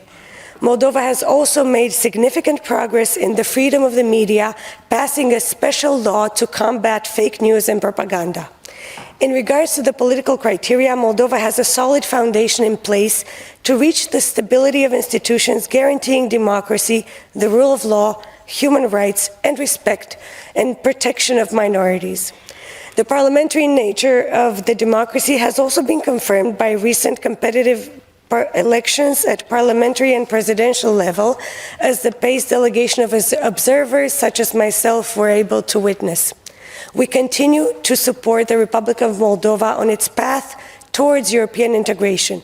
Moldova is an European state committed to respecting and promoting the values on which the European Union is founded. We know that Chișinău's road ahead on the path to European integration is not an easy one, and completing these stages will lead to the consolidation of the rule of law and to a modern, prosperous society based on European modern values, and we will be there for them. Thank you. Thank you very much. On behalf of the ECDA group, I call Mr. Goncharenko. Thank you. First of all, on behalf of Ukraine and Ukrainians, I want to say thank you to Moldova, Mulțumesc, for all support Ukraine received and Ukrainians during this war of aggression that Russia started against us. Almost 500,000 Ukrainian externally displaced people came through Moldova, and many of them stayed in the most difficult times, especially people from my native city of Odessa. We will never forget it, and that is very important for us. Also, we see how Moldova is moving now actively to the free world, and we are absolutely happy with this. But who is unhappy? It's Russia, the country which tries to influence Moldova too. Russia is attacking Moldova, paying Moldovan politicians, pro-Russian politicians, making some rallies inside the country, making a house, attacking in propaganda, weaponizing energy, blackmailing with energy. Certainly for Russia it was one of the aims to take Odessa, to cut Ukraine from the Black Sea, and then to attack Moldova, because to connect with already occupied by Russia Transnistria. That was their aim. They failed because of Ukrainian army. But they try to destabilize Moldova right now. But I am sure Moldovan people will never let do this. And together, how now is the decision that Ukraine and Moldova are candidates to European Union together. Together we will move ahead. Together we will become members of European Union. I believe in NATO in future as a real part of free world. That is very important. And that is also a lesson to other countries. Unfortunately, there is one more country which we love with all our heart like Moldova. It's Georgia, country which we love, but country, unfortunately, the government of which after almost 1 year of the war couldn't take the side in this war. They are, I can tell you, Ukraine 30 times addressed them with, please give us, not to give, sell us weaponry. No answer. Even after in 2008, Ukraine was helping Georgia when Russia attacked Georgia. When we are saying to them, let's join our peaceful initiatives, no answer. No answer. And now they are thinking about even opening a new direct lines with the Russian Federation. Not like the whole free world making sanctions against Russian Federation, but Georgian government is going another way. And we see the results. Today Georgia has not received their status of candidate to European Union. That is very worrying for me, because we love Georgia. We believe that future of Georgian people is in Europe, like Moldovan people, like Ukraine, being part of free world. Sakartvelo Gaumarjos, Viva Moldova, Slava Ukraini. Thank you, Mr. Goncharenko. And lastly, for the UEL group, Madam Castel. Thank you, President. First of all, let me thank the co-rapporteurs for their excellent work. Dear colleagues, as it is stressed in the report, Moldova is a country that faced serious challenges since the last monitoring report, mainly three. The first is the refugee crisis. More than 700,000 refugees from Ukraine crossed the country, and around 90,000 remained in.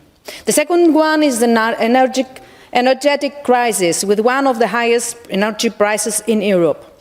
And the third is the economic consequences of the war. But under our point of view, the monitoring report is too enthusiastic and positive towards the government achievements.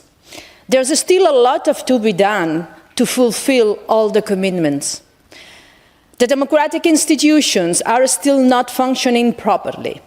The corruption is still a big issue, and its fight in state institutions remains a big challenge. There is a lack of progress in judiciary reform, including the prosecutor's office. The way how the former prosecutor general was removed raises serious concerns. Moldovan society, indeed, doesn't trust these reforms. Many Venice Commission's recommendations are not taken into consideration. The new electoral code was adopted with no proper debate and with no consensus. There are reasonable questions concerning the media freedom. 6 television channels were banned recently by a decision of the State of Emergency Commission. This is a clear step back in freedom of speech and pluralism in Moldovan media. The State of Emergency Commission shouldn't be used to reduce the fundamental rights and liberties and to substitute the parliament or the government. The growing influence and rights of the secret services are also concerning. Their power are planned to be expanded under a draft law. This Information and Security Service can update by itself the sanctions list against Moldovan citizens.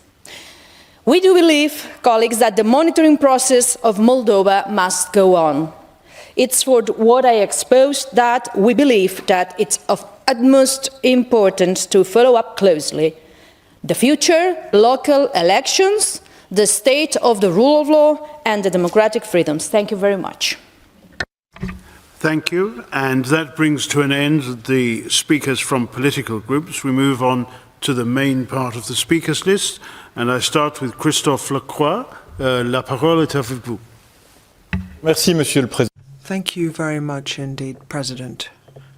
President, distinguished colleagues, first of all, I should like to thank the rapporteurs, particularly Pierre Alain, and to welcome the progress that has been made by the Republic of Moldova, but at the same time, I think it's important perhaps just to be a little bit nuanced, and we've heard a lot of praise heaped on the country. It just so happens that I'm the General Rapporteur on LGBTI, and the Assembly, let's remember, after all, has been very clear on gender issues and asked all countries to implement transparent policies based on self-determination. And indeed, the UN Special Rapporteur wanted recognition of a gender to be based on self-determination and for there to be a simple administrative procedure and not any kind of abusive requirements, such as, for example, the obligation to produce a medical certificate. Now, the fact of the matter is that a medical certificate is required and requires as well endorsement by a court. So the whole process is medicalized.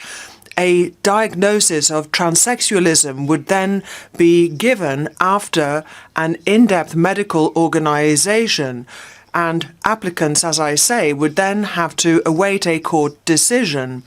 Now, the recognition of gender is on a civil document which implicitly then refers to a transsexual person and to his or her right to recognition of a preferred gender, that gender being only male or female. All of this means is that the state of play in Moldova is at variance with international requirements, whereby there be accessible gender paths for transgender people. There must be a transparent and accessible procedure for transgender people on the basis of self-determination in accordance with the WHO Circular Number 11, which came into force in January 2022, which then depathologizes transgenderism in all walks of life. The Council of Europe and the Parliamentary Assembly of the Council of Europe appointed me as their General Rapporteur, and I just want to flag we should be particularly attentive to these aspects, although, as the Rapporteur has explained, Moldova has made considerable progress on many fronts, and Moldova should indeed be commended for all of that progress. Thank you. Mr. Popsoy. Mr. Chair, honourable colleagues, I'd like to begin by thanking the rapporteurs for their excellent work, for their show of professionalism and fairness in evaluating the recent successes that Moldova has achieved. Despite the enormous suffering caused by the barbaric Russian aggression against Ukraine, but more importantly, thanks to the endless courage, determination, and sacrifice of the Ukrainian people, and in light of the generous support of the international community, Moldova is able to carry on.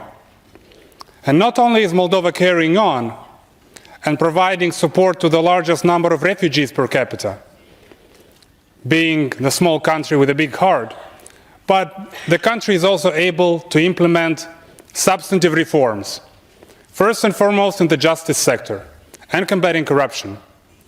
There are already the first achievements of the vetting of the judiciary. Yes, there is robust sabotage from within and outside the system. There is attempts by pro-Russian forces and Russian intelligence, attempts to destabilize Moldova. But Moldova will carry forward. And not only is Moldova succeeding in this cornerstone fundamental reforms, Moldova is succeeding across the board. In recent years, Moldova has improved 40 positions in the international ranking of freedom of the media by the Reporters Without Borders. Moldova is a leader in the world in reducing the gender gap, having one of the most active representation of women in politics. Moldova is doing significant improvements in combating corruption. And this year, or rather past year, Moldova has achieved the candidacy status to join the European Union. And the government and the parliament and the presidency and the entire society will be working diligently to hopefully start negotiations this year and turn the page on the suffering and the sorrow that the Soviet and the post-Soviet era entails. Moldovans, just like Ukrainians, just like Georgians, want to be part of the free world. This year, we also will be proudly hosting the European political community. The Republic of Moldova and President Sandu will be hosting the heads of state and government of the entire Europe. At the same time, I would like to thank again you, honourable colleagues, and the rapporteurs for this report, which is one of the best, if not the best, in the almost 30 years history. And we look forward, perhaps, in the upcoming years to graduate the monitoring and go to the post-monitoring phase. Thank you. Thank you. And now I give the floor to Mr. Gras. Merci, Monsieur. Thank you very much indeed, President. Colleagues, I've been fortunate enough on a number of occasions to visit the Republic of Moldova and to spend little time on its history. We only need to look back a decade to be able to say that the country has had a turbulent history, both politically and socially speaking. A scandal involving several banks in 2014, and the instability in which the country has long been immersed, has caused a mistrust of politicians and of state institutions. Other issues arise between 2020 and 2021. The parliament was dissolved and snap elections to be held. The Moldovan population are demanding the eradication of corruption and the establishment of functional, transparent state institutions in line with European values, which we all cherish. Colleagues, such a radical and ambitious change, of course, cannot be achieved overnight. This report summarizes the efforts that have already been made. Not the least of these is a new electoral code and a constitutional revision aimed at depoliticizing the judiciary, reforms and steps taken on corruption and crime. Of course, we should not be fooled. Interference and corruption are still present despite all these efforts. But we should, however, be pleased with the progress that's been made and support the Republic of Moldova in its development towards a transparent democracy and a rule of law worthy of this name. The same applies to human rights, where there are positive trends that can be observed. I'm thinking here of the progress made in the field of gender equality through the ratification of the Istanbul Convention in 2022. And here too, these efforts must be continued. Momentum needs to be maintained with regard to interference in the work of journalists and the press. Excessive state influence on the population through the media must be avoided at all costs. Since the beginning of the Russian war in Ukraine, I'd like to highlight the remarkable efforts of the Republic of Moldova to provide aid to war refugees. This aid shows a clear rapprochement and willingness to align with European values of peace, democracy and solidarity. Generally speaking, Luxembourg recognizes the work that has been done so far, and in June 2022, our Parliament invited the government through a motion to express its support to the Republic of Moldova's European aspirations. Therefore, we commend the decision of the European Union on the 23rd of June 2022 to grant the Republic of Moldova the status of candidate to the Union, which will undoubtedly be beneficial not only to the Republic of Moldova but also to our community. The Moldovan population must not feel discouraged in any way. Their motivation must remain to work for an open, democratic state based on just and human values. Thank you very much indeed to the rapporteur, Mrs. Lebina, and Mr. Frieders. Thank you very much indeed. Now I give the floor to Mr. Molajada. Is he still here? I'm here. Yes, there you are, sir. Thank you, Mr. Chairman.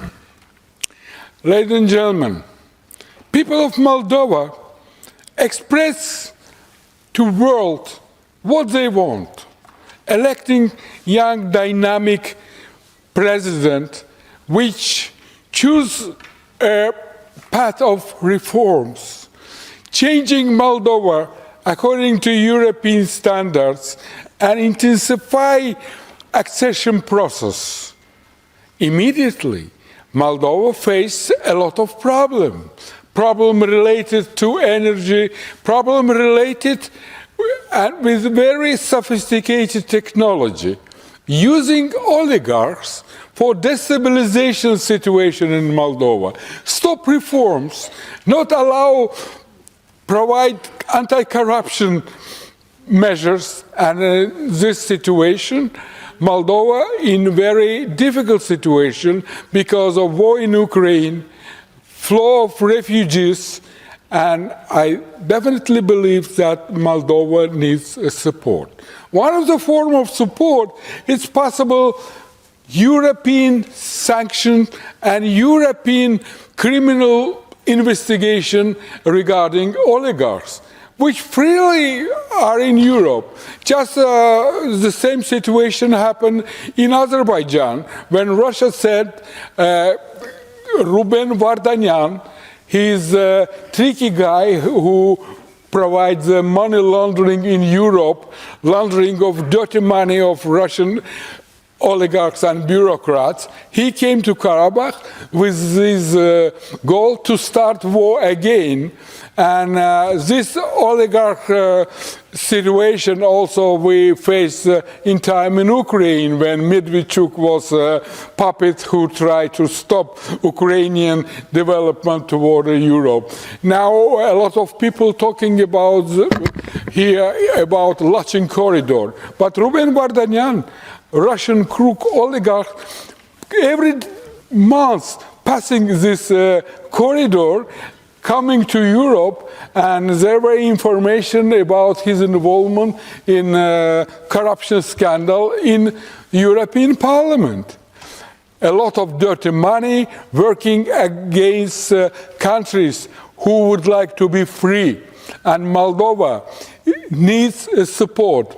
I told about the energy problems in this country. Azerbaijan now provides gas to Moldova because we are allies and we're members of GUAM organization, Georgia, Ukraine, Azerbaijan, Moldova, united in our struggle to be free, and signed in New York treaty about free economic zone between GUAM country. We will support our ally Moldova, and I ask our European colleagues, help to Moldova.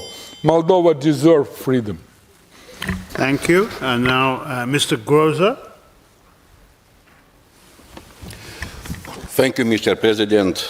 Dear colleagues, in November 2020, Maya Sandu became the first female president of the Republic of Moldova, elected on a clear pro-European agenda. In July 2021, in the wake of a political and constitutional crisis, the President's Action and Solidarity Party won a majority in a snap parliamentary election for the first time in its history. The Republic of Moldova is governed by a stable parliamentary majority held by a single party, focused on integration in European Union.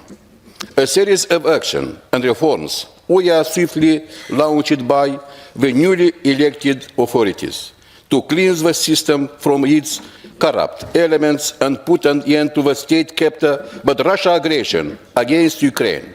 On February 24, raised considerable challenges.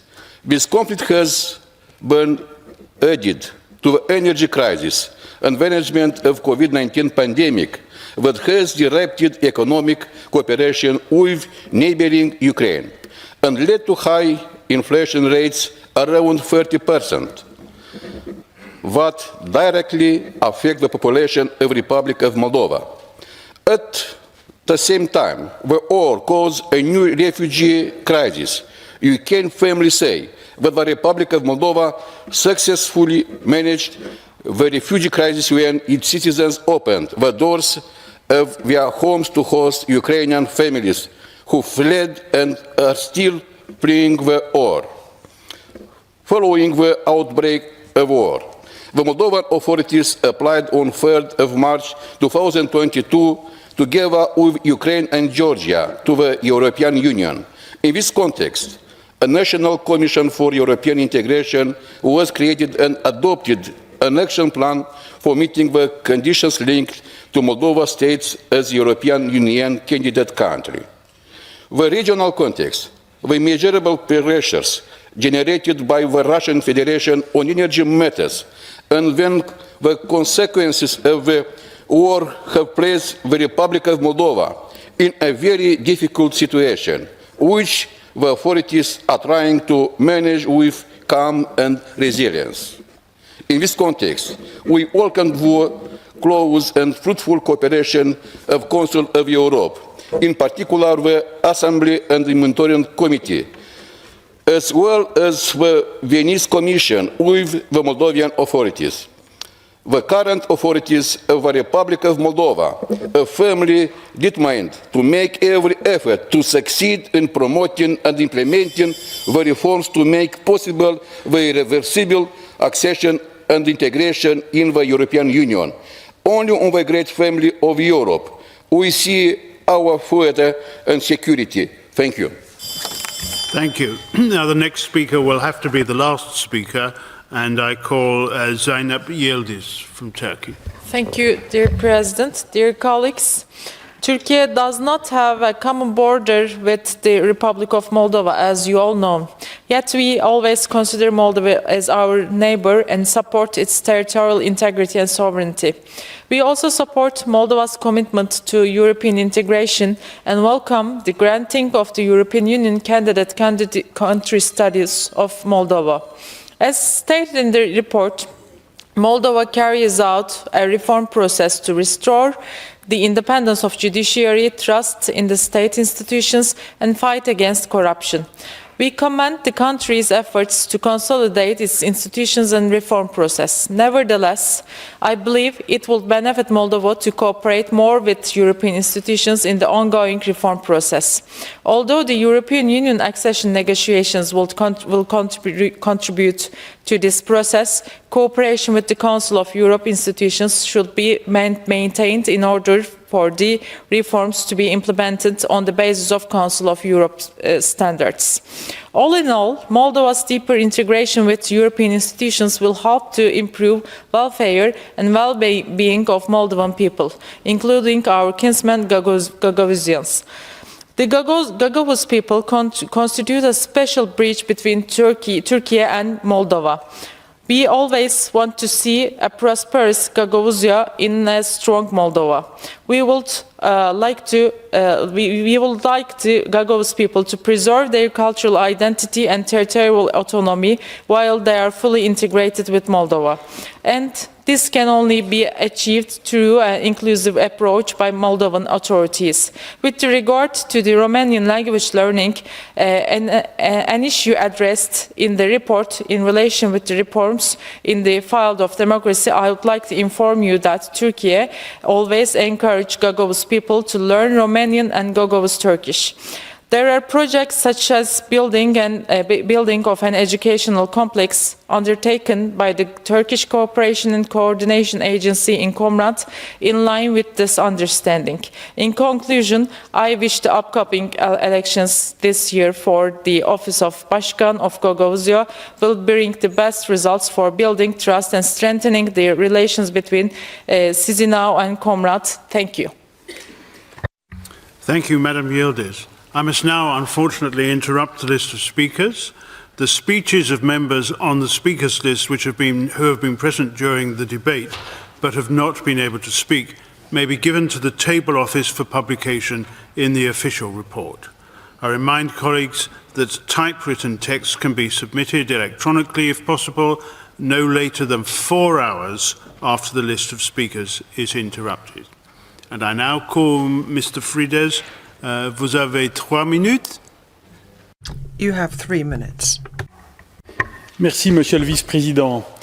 Thank you very much to the Vice President, and thank you to all speakers in this debate. And I just want to remind you of a few points and make a few responses. Josette Durieux, former member from France, characterized Moldova as being a country between two worlds, one which was beset by great instability, recurrent political changes, and always struggling to decide whether it should turn towards the West or to Russia. At the end of the day, it made a clear choice, and the country has had to rise to certain challenges and contend with difficulties and deserves our solidarity, particularly right now when it has taken in so many migrants. Yes, Ms. Castell, you're right, monitoring must continue, that is important, but I think it's important to remember where we started from. I mean, when I very first heard about the country, what we heard about was members changing parliamentary groups. Out of 100, there were about 30 who would change group every year, and often there were huge problems of corruption. So the government, of course, has tackled these problems head on. There's a lot of internal resistance, but there is genuine willingness and determination to improve things. And I think Mr. Grass explained the situation very well.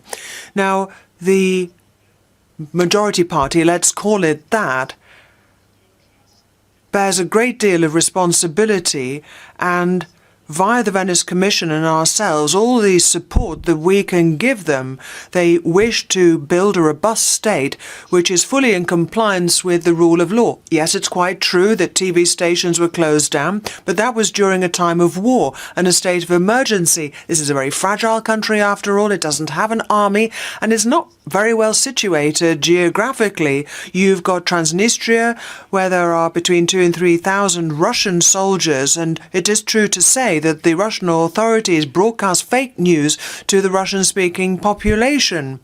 I mean, we've all heard of such instances, and of course that is a very unfortunate turn of events, but I don't believe they had any other choice. Now, Ms. Lacroix was talking about the LGBTI community, not an issue that we discussed during our visits, I have to admit, but one that I undertake to raise with the Moldovan authorities at an upcoming visit. At all events, thank you very much indeed for your contributions to the debate. Moldova and the Moldovan people are very endearing, and that is why it was a real honor for me to assist the country in its moves towards greater democracy as well as moving closer towards Europe. Thank you very much. Does the Vice Chairperson of the committee wish to speak? If so, you have 3 minutes.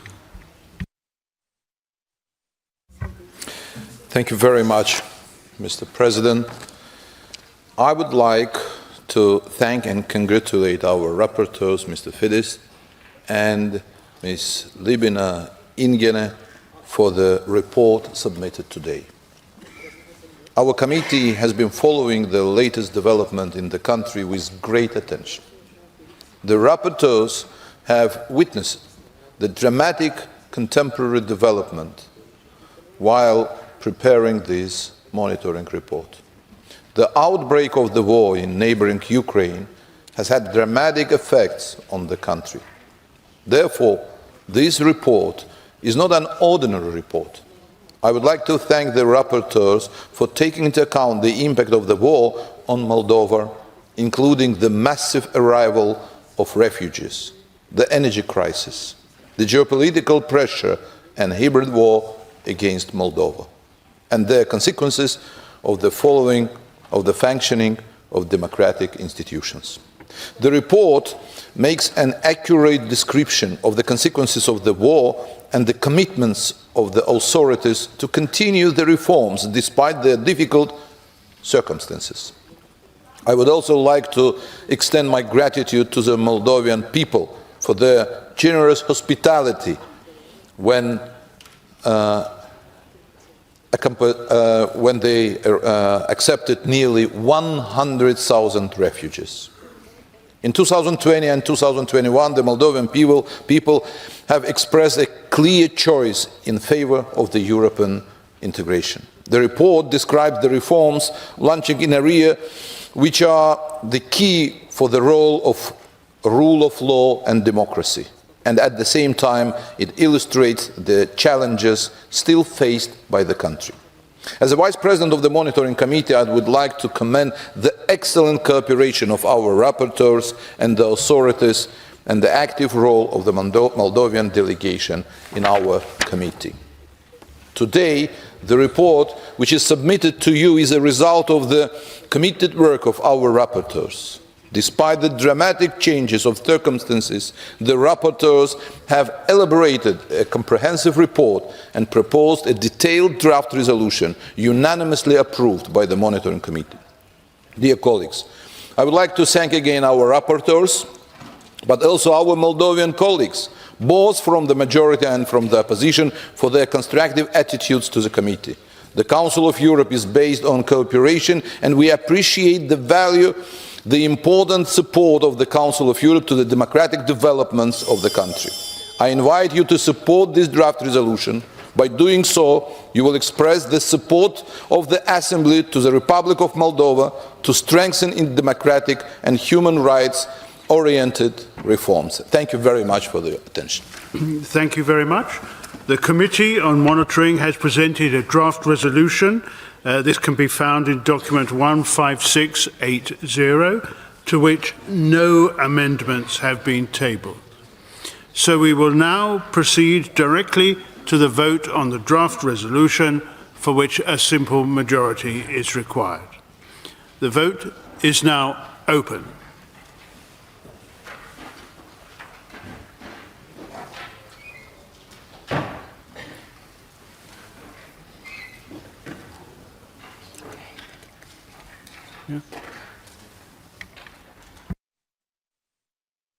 The vote is now closed, and I call for the results to be displayed. The draft resolution in document 15680 is approved. Thank you very much.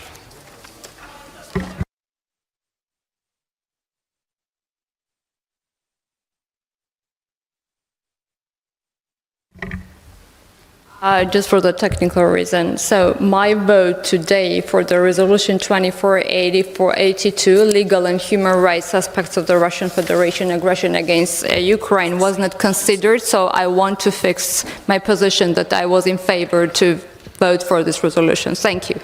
Thank you very much. Thank you for putting your position on the record. Obviously, the vote cannot be retaken, but members have heard your view. Thank you very much.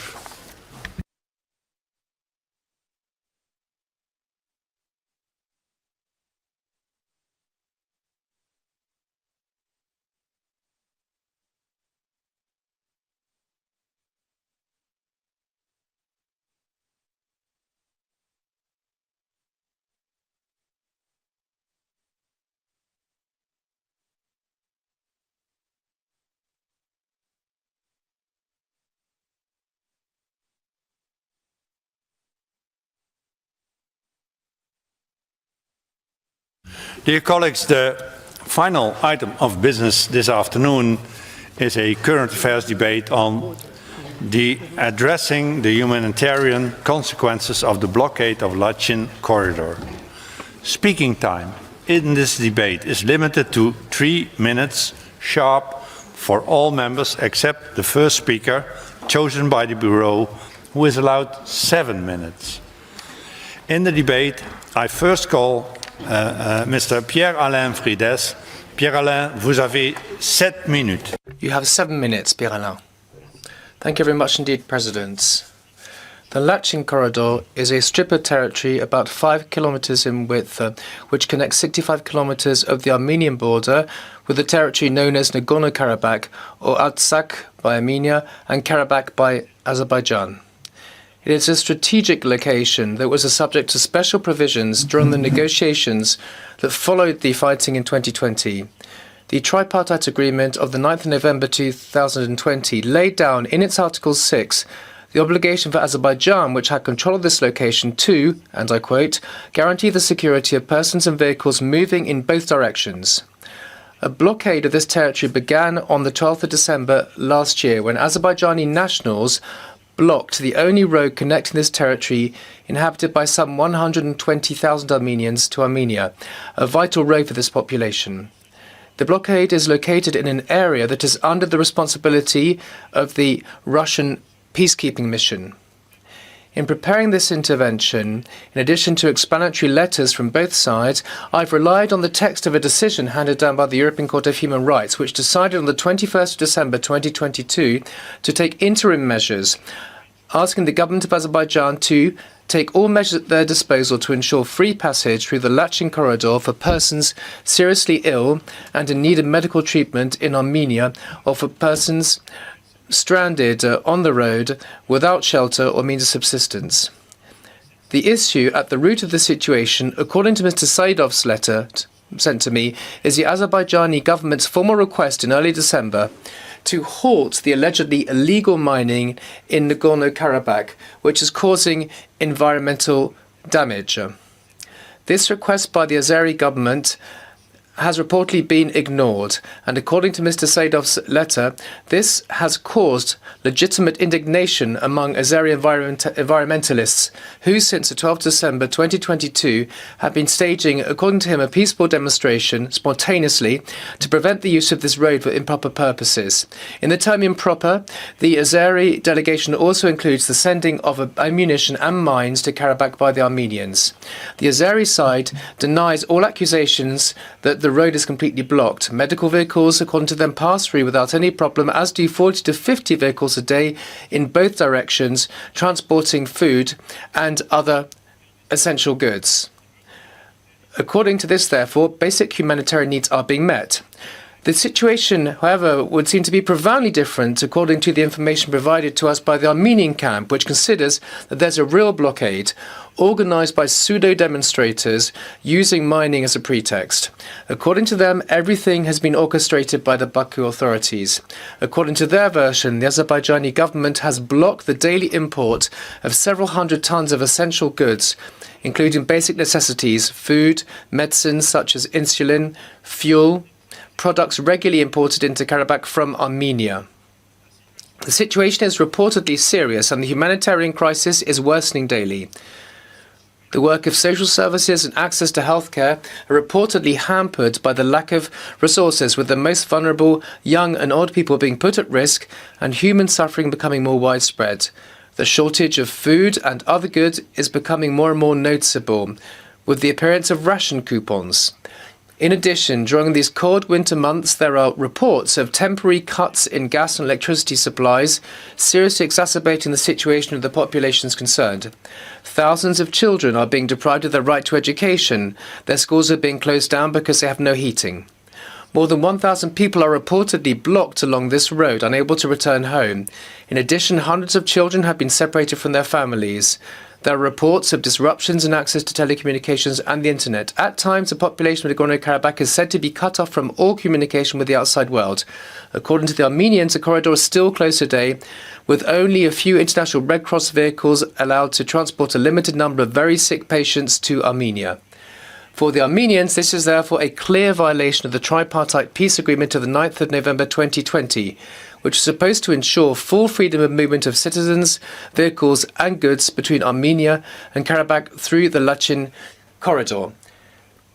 It should be noted that the responsibility for the implementation of this agreement would normally rest with the Russian peacekeeping forces, who have reportedly remained completely passive in the face of this situation. So there are two versions, as always diametrically opposed. We're used to this. But there seems to have been, and there probably still is, a blockade of the Lachin corridor. In addition to the clear position adopted by the European Court of Human Rights on the 21st December last year, which I've already mentioned, and a number of international interventions have occurred. The blockade was raised in the United Nations Security Council on the 20th December 2022, with clear statements made by representatives from France, the UK, China, Russia, Ireland, India, Brazil and Norway. The message from these different countries was unanimous: the reopening of the corridor to avoid an escalation of the situation and a humanitarian crisis. We should also note, among many others, the statement of the 16th of December made by the spokesperson of the United States State Department to express concern about the closure of the corridor, which could have serious humanitarian consequences and cause Azerbaijan to restore free movement in the Lachin corridor. Finally, on the 19th of January, the European Parliament adopted a resolution on the violation of human rights in Nagorno-Karabakh, calling for the lifting of the blockade, the setting up of a UN and OSCE humanitarian inquiry, and denouncing the inaction of the Russian peacekeeping forces. The entire international community has therefore been mobilized on this issue with a unanimous position. So the aim today, the hope that we can express, is for there to be an immediate normalization of the situation, with effective measures taken to restore the possibilities of movement in the Lachin corridor and to resolve as quickly as possible the problems of food supplies, medicine and energy supply, and to thus avoid a humanitarian drama. The ball is in the court of the Azeri authorities. And there are two possibilities for them. Either they immediately provide proof of the falsity of the allegations that have been made, not only by words, but also based on an independent international observation on the spot in the next few days, according to arrangements to be discussed. Ideally, the co-rapporteurs of both countries in dispute should be allowed access to the corridor, or they proceed without delay and lift the existing blockade. It would certainly be very problematic to find out that this situation has caused a humanitarian tragedy. If that were to happen, the Azerbaijani authorities would then have to answer for it. Thank you very much indeed for your attention. Merci à vous, Pierre-Alain. Now in the debate, I first call the 5 speakers on behalf of the political groups, and first speaker is Madam Boriana Aberg from Sweden on behalf of the EPP group. Boriana, you have the floor, 3 minutes. Thank you, Mr. President, dear colleagues. It is with great sadness that we once again are debating about the humanitarian crisis in Nagorno-Karabakh. Yet again, the debate is at the bottom of the agenda and very few of the members of the Assembly are present. The suffering of 120,000 people of Nagorno-Karabakh deserve greater attention. But before anything else, they deserve that their fundamental human rights are respected. It's not a question of territorial integrity. It's not a question about Armenia or about Azerbaijan. It's a question of human rights. Since the Lachin corridor, the only road that links Nagorno-Karabakh and Armenia was blocked by so-called environmentalists on December 12, a humanitarian crisis has struck its residents. There is a shortage of food, and a Russian stamp-based system has since been introduced. Medicine, including for children and persons with long-term medical conditions, are largely unavailable. Furthermore, during the blockade, the gas supplies were disrupted on 2 occasions. In that also lies the problem of electricity supply after Azerbaijan damaged the only high-voltage power line which supplies Nagorno-Karabakh. The line is not restored yet, as the Azerbaijani forces did not allow reparation teams. People in Nagorno-Karabakh are freezing and starving in the darkness. This darkness also covers informational darkness, since one internet cable was cut by so-called activists on the 12th of January. Recently, the US Secretary of State Blinken spoke with Azerbaijan's President Aliyev to urge an immediate reopening of the Lachin corridor. Prior to that, the European Parliament approved a resolution in which it urged Azerbaijan to release Armenian prisoners of war, to withdraw its troops from Armenia's sovereign territory, and to open the Lachin corridor. The Secretary General of Council of Europe, the Commissioner of Human Rights, and the rapporteurs of Azerbaijan and Armenia also made statements about the blockade. Evidently, there is significant international pressure, further strengthened by the fact that the European Court of Human Rights indicated interim measures to Azerbaijan on this subject. Unfortunately, Azerbaijan has decided to ignore these pleas. Hence, I want to ask, what actions need to be taken in order for Azerbaijan to fulfill its commitments as a member of the Council of Europe? Thank you very much, Boriana. Thank you very much. I have to be a bit strict, so to give as many possible speakers the floor. Prochain orateur est Monsieur Bertrand Bouix. Your next speaker is Bertrand Bouix from France, speaking on behalf of the ALDE Group. Thank you very much indeed, President. Colleagues, this current affairs debate is absolutely crucial. The Lachin corridor is a lifeline for the people of Nagorno-Karabakh. It links Armenia to Nagorno-Karabakh, therefore affording access as well as supplies. In keeping with the trilateral declaration of the 9th of November 2020, the Republic of Azerbaijan undertook to guarantee security of the movement of people, vehicles and goods along the Lachin corridor in both directions. In the wake of a French initiative, the European political community met for the first time in Prague on the 6th of October in presence of the Armenian Prime Minister and the Azerbaijani President, and it permitted progress to be made, notably the deployment of an observation mission of the European Union. The Council of Europe, which of course is built on the bedrock of human rights and fundamental freedoms, must be able to participate in these observation missions and see for itself the state of play on the ground. At any event, for one thing, the serious hampering of transport along the corridor is leading to dire humanitarian repercussions for the local population. And it is impossible to imagine a situation in which people leave Nagorno-Karabakh because life has become impossible in the enclave. And any shift in the situation on the ground can only come about as a result of political dialogue between both parties. My own country, France, as a member of the Minsk group, remains fully committed to supporting the negotiations which are currently underway following on from meetings in Brussels, Prague and Washington.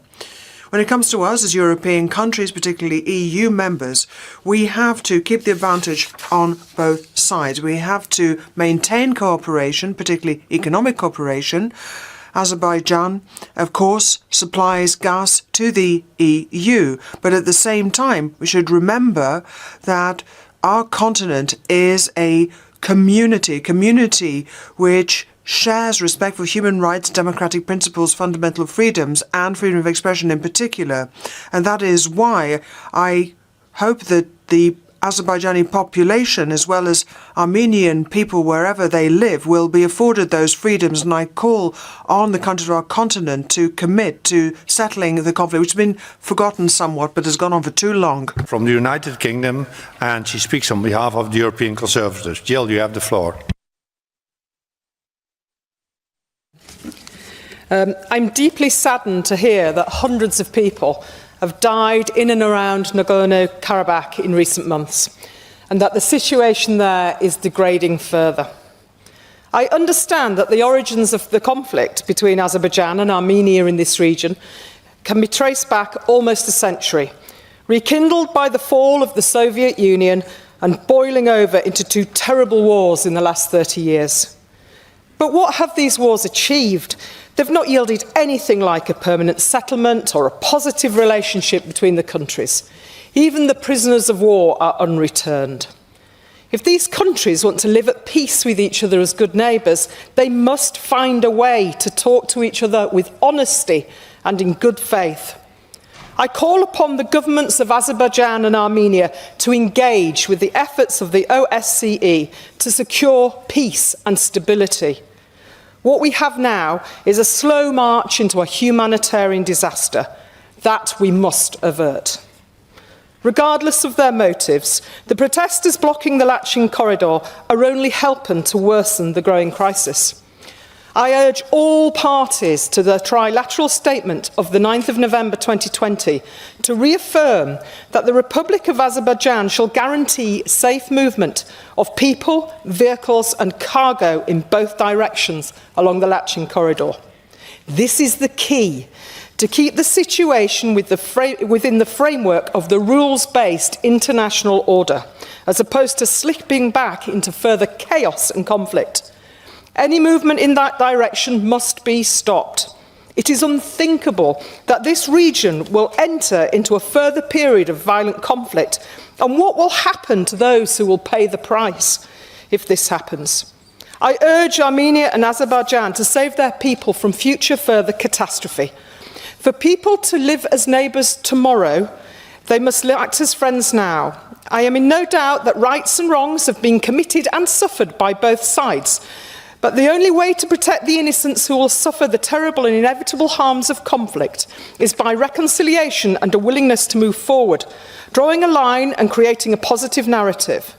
The first step is the reopening of the Lachin corridor. However, let me be clear. Reconciliation is a two-way street, and the corridor must be used for good intention only, the legitimate movement of people, goods and humanitarian aid, and not used as a cover for the movement of contraband, military or arms. Nothing can be gained from more agitation. Further violence begets further hatred, deeper resentment and a bleaker future for both countries. Let the opening of the Lachin corridor be a new beginning, a new chapter in sincere and honest negotiations to suture these wounds. Let us seize the opportunity to build a future where Armenians and Azeris can live peacefully as neighbours.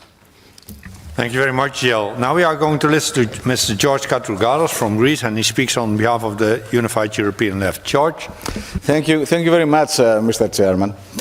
When we were discussing the situation in Kosovo, I mentioned the old saying that the Balkans have been the powder keg of Europe. Caucasus risks to be another area that could be explosive in the years to come for similar reasons. Existence of minorities, disputed territories. We are not discussing here, of course, the geopolitical aspects of the conflict, just the humanitarian, but we must have in mind that in all situations, respect of international legality and what has been already agreed is fundamental. Here we have also the particularity that the facts are also disputed. The Azeri side denies there is a blockade. It is not meaningful to discuss if we do not have an agreement to the facts. And here I think that we can easily agree to the fact that blockade exists.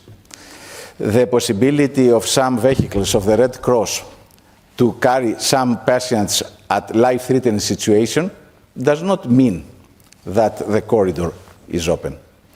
And the proof for that is that all sides that have a possibility to have a direct, let's say, understanding of the situation, like the United States or France, have already condemned this blockade. Our rapporteur has reminded us the harsh criticism of the American foreign minister, who cannot be accused to be one-sided or that he wants to promote the national interests of the one or the other side. And we have again, as previous speakers have said, also allegations that other aspects that guarantee a normal life to the citizens of Nagorno-Karabakh, like the provision of gas and electricity, are now blocked. So my proposal is to endorse what the European Parliament has already endorsed. First of all, to condemn the blockade. It is self-evident. Then to ask all parties, and especially now Azerbaijan, because this is the party who seems not to implement the trilateral statement of the 9th November 2020, to fully respect it, and also to ask both parties not just to demonstrate restraint, but also to fully respect international legality.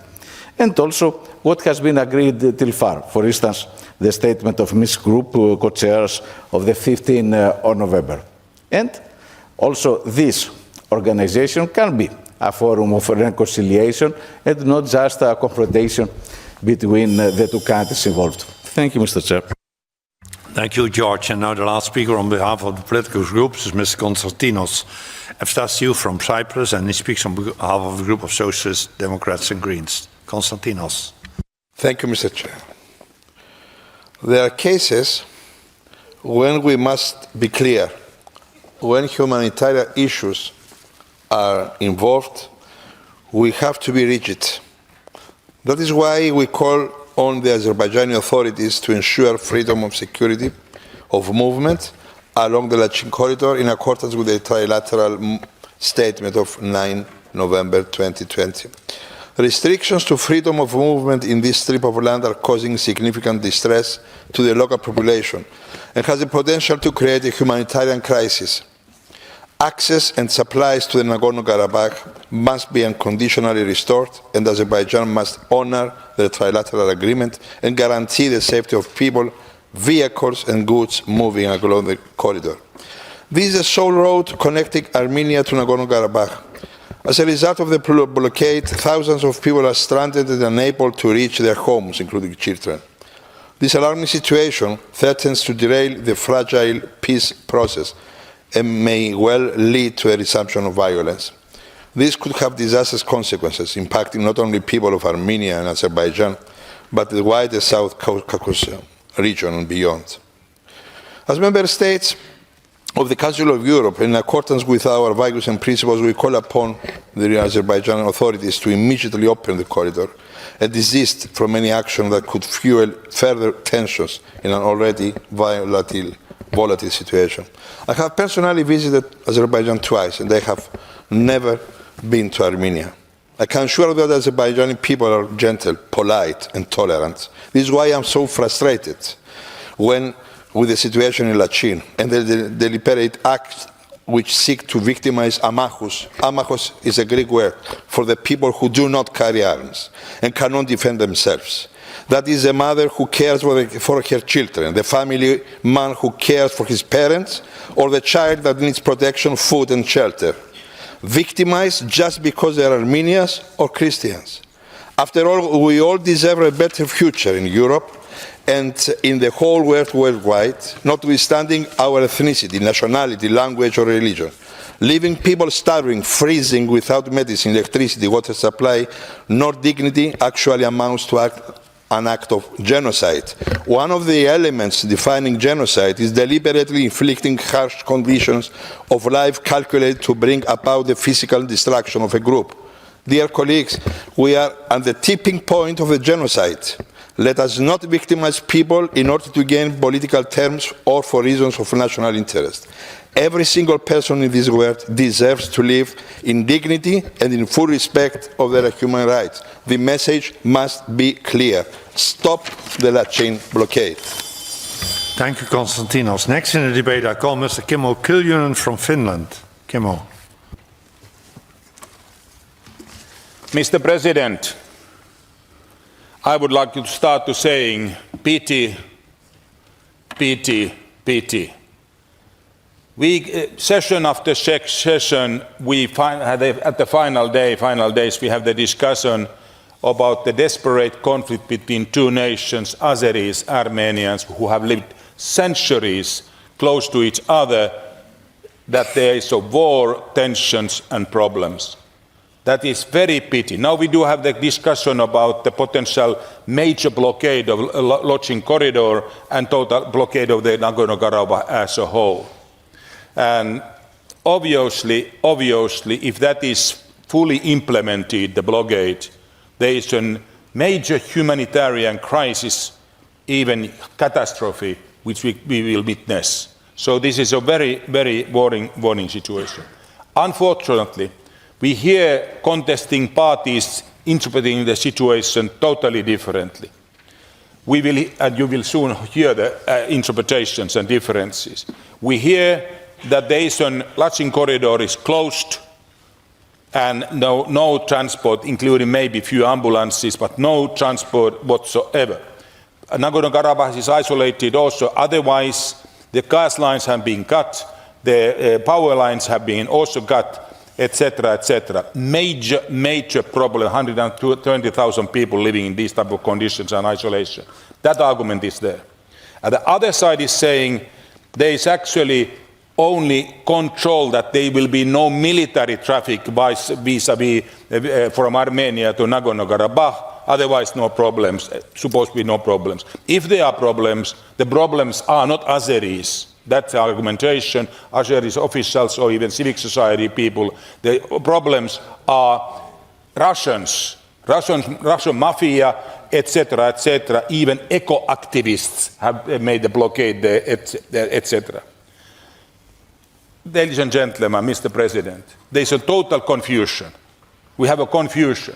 My hope, my request is, let's have there an impartial international observation mission which observes the situation and verifies it. We with Boriana, we are ready. We are rapporteurs for Armenia. We are ready. I know also the rapporteurs for Azerbaijan are ready. We are ready to go in the region and assess the situation and tell you as much as we can know what are the real situation and facts. That I really ask that both parties would agree about that one. Thank you very much, Mr. Chair. Thank you, Kimo. Now we are going to listen to Mr. Ruben Rubinian from Armenia. Ruben, you have the floor. Thank you. Thank you, Mr. President. First, I want to thank all of the speakers who spoke before me for speaking the truth. That's very important. The people in Nagorno-Karabakh may be freezing right now because of the blockade, but your words will certainly warm their hearts because they will know they are not alone, even though Azerbaijan wants them to think they are alone and that nobody cares. But you show that people do care. Dear colleagues, I know conflicts tend to be complicated, but sometimes they are quite simple. We have a situation when Azerbaijan, the president of Azerbaijan, on November 9th of 2020, has signed under a paper which says the Lachin corridor should be under the control of peacekeepers, and the Republic of Azerbaijan guarantees the flow of cargo, people, vehicles from Armenia to Nagorno-Karabakh and the other way around through the Lachin corridor. Now we don't have this situation. This is already the 46th day when this road is blocked. And furthermore, there is no gas and there is no electricity because Azerbaijan has cut them off. Of course, as some of the speakers mentioned, Azerbaijan will deny this. And our Azerbaijani colleagues will start to bring arguments saying that first there is no blockade, and second, they will start justifying the blockade, which according to them is not there, by the so-called eco-activists. And there is only one way to check this, dear friends. Let's suppose that there is some evil Armenian conspiracy, worldwide conspiracy, which has somehow managed to lie to everyone and to convince the Americans, the Russians, the French, the Iranians, the UK, the OSCE, the Council of Europe, the ECHR, that there is a blockade which actually doesn't exist. Okay, this means that Azerbaijan must agree that, in this case, this organization, PACE, should send a fact-finding mission to the Lachin corridor immediately. Because that would be the only way for our Azerbaijani colleagues to prove that we are making false accusations. And when I say we are making, I mean I, my Armenian colleagues, and all the other colleagues which are not Armenian and who spoke today. If our Azerbaijani colleagues do not agree to this, this means that they do actually have genocidal intent. Their intention is to rid Nagorno-Karabakh of its Armenian population, and this means that this organization should act accordingly and should take measures to prevent this. Thank you. Thank you, Ruben. Now we are going to listen to Mr. Zeki Hakan Sidali from Turkey. Zeki? Thank you, Chair. Let me start by stating that the priority for all of us is that peace and stability should prevail in South Caucasus. As of 2020, we see that a new era of peace and dialogue has emerged. In the last 2 months, there's a new tension rising in the region. Here we have to deal with the issue from all points of view. Looking through a single and prejudiced angle, having double standards leads us to false judgments and unfair results. Today we are discussing the claims regarding the Lachin corridor. However, Azerbaijani parliamentarians have repeatedly stated that this is not the case, and there is no problem of access to food in the region. There is, however, a serious perception management problem. We should be very careful against any perception which might lead to violation of previous agreements. There is no benefit to any member of PACE to reverse the peace environment and normalization steps taken in the region. So who does benefit from such a behavior? We must ask this question to ourselves. Unfortunately, there are many confrontations, even war, around us. Here we should be talking about peace, not escalation. We must act on facts, not perceptions. The founding values of the Council of Europe tells us to act accordingly. Our real contribution should be to encourage two delegations to sit together and find viable solutions to their bilateral issues. During my 5 years in PACE, I witnessed that Azerbaijani delegation has taken necessary and bold steps committed to the values of the Council. They realize that unnecessary confrontation only brings suffering and regression to the region and humanity. We should not disappoint this attitude. Whatever approach we choose with our words today, we will live it tomorrow. Either tension on one side or dialogue on the other. We must set an example for the whole world, especially for our own parliament. If we cannot achieve this in PACE, where freedom of speech and conscience of democracy prevails instead of political oppression, none of us can succeed anywhere. As Mevlana Celaleddin Rumi said, don't look at someone to find faults. If you look to find, you will. Learn the ingenuity of covering others' faults, then you will be complete and pure. These words are not for two delegations. This is also for all of us. Thank you. Thank you, Zeki. Now I call on debate Mr. Kamal Yafarov from Azerbaijan. Kamal. Thank you very much, Mr. President. Dear colleagues, if there is any blockade, it's definitely an artificial information blockade conceived by those powers who wanted to divert attention from the war in Ukraine. An advisor to the Ukrainian President, Mikhailo Podolyak, gave a public interview to the Moldovan public television, and in his interview he said that the issues regarding Lachin corridor are being artificially inflated with an incorrect data on the size of local population in Khankendi with one specific intent to distract attention from the war in Ukraine. My colleagues, if there is a crisis, it's definitely a political one, and which was initiated with the Ruben Vardanyan plan. Ruben Vardanyan is Russian criminal oligarch. On 2019, European Parliament demanded an investigation into activities of the Ruben Vardanyan while he was the head of Troika Dialogue Investment Bank, which later was acquired by Sberbank of Russian Federation. Ruben Vardanyan was sent from Moscow with open and clear agenda. His first mission is to damage the peace process, damage the established contacts with local Armenians, and his second mission is, my dear Armenian colleagues, is throw out the Pashinyan from the power and to become next Prime Minister of Armenia. And that's another reason of this information manipulation for the rivalry between Pashinyan and Ruben Vardanyan. My dear colleagues, if there is a humanitarian concern, it's definitely the concern of the 282 victims of landmines planted by Armenia. Armenians abusing Lachin corridor planted mines which was made by Armenia in 2021.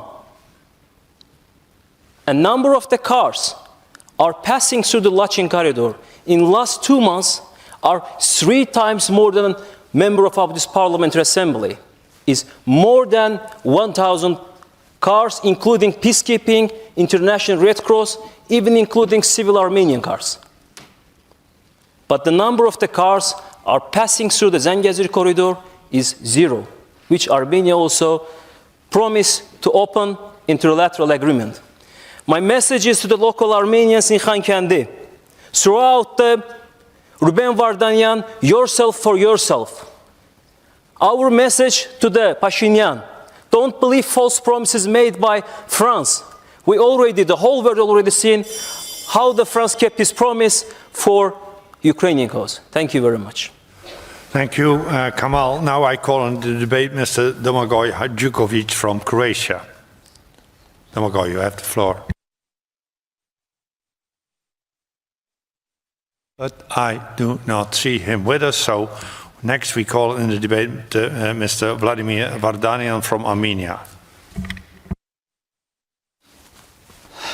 Thank you, Mr. Chair. Now it is even more clear. Thank you, Mr. Jafarov. You actually said now a very important thing. You said that Nagorno-Karabakh is under the siege. And I would like to title my speech with the one Greek word from the Bible. Exodus, Exodus, Exodus. What you are demanding, it's an exodus of all Armenian population. This is your aim. Look, first, nobody of you speaking here, trying to say that there is no blockade, actually said something to prove that it's open. Let's understand what's going on there. If it is environmentalist, what is their demand? If we would like to regulate something, what is the demand of the government? If the problem in personalities, who is the problem? No. You may find a lot of different reasons, but the aim is the following. I absolutely agree with those who said that it is a clear genocidal intent in accordance with the Article 2, Paragraph C of the Genocide Convention to destroy fully or in part a group. That's the aim. Let's be very fair with each other. And let's try at least once to say it clearly to the public. Yes, our intent is to destroy Armenians. Unfortunately, I should state it clear. Lachin corridor is blocked. Otherwise, why ICRC is responsible for transferring persons from and to Nagorno-Karabakh? Lachin corridor is closed and people are starving and freezing.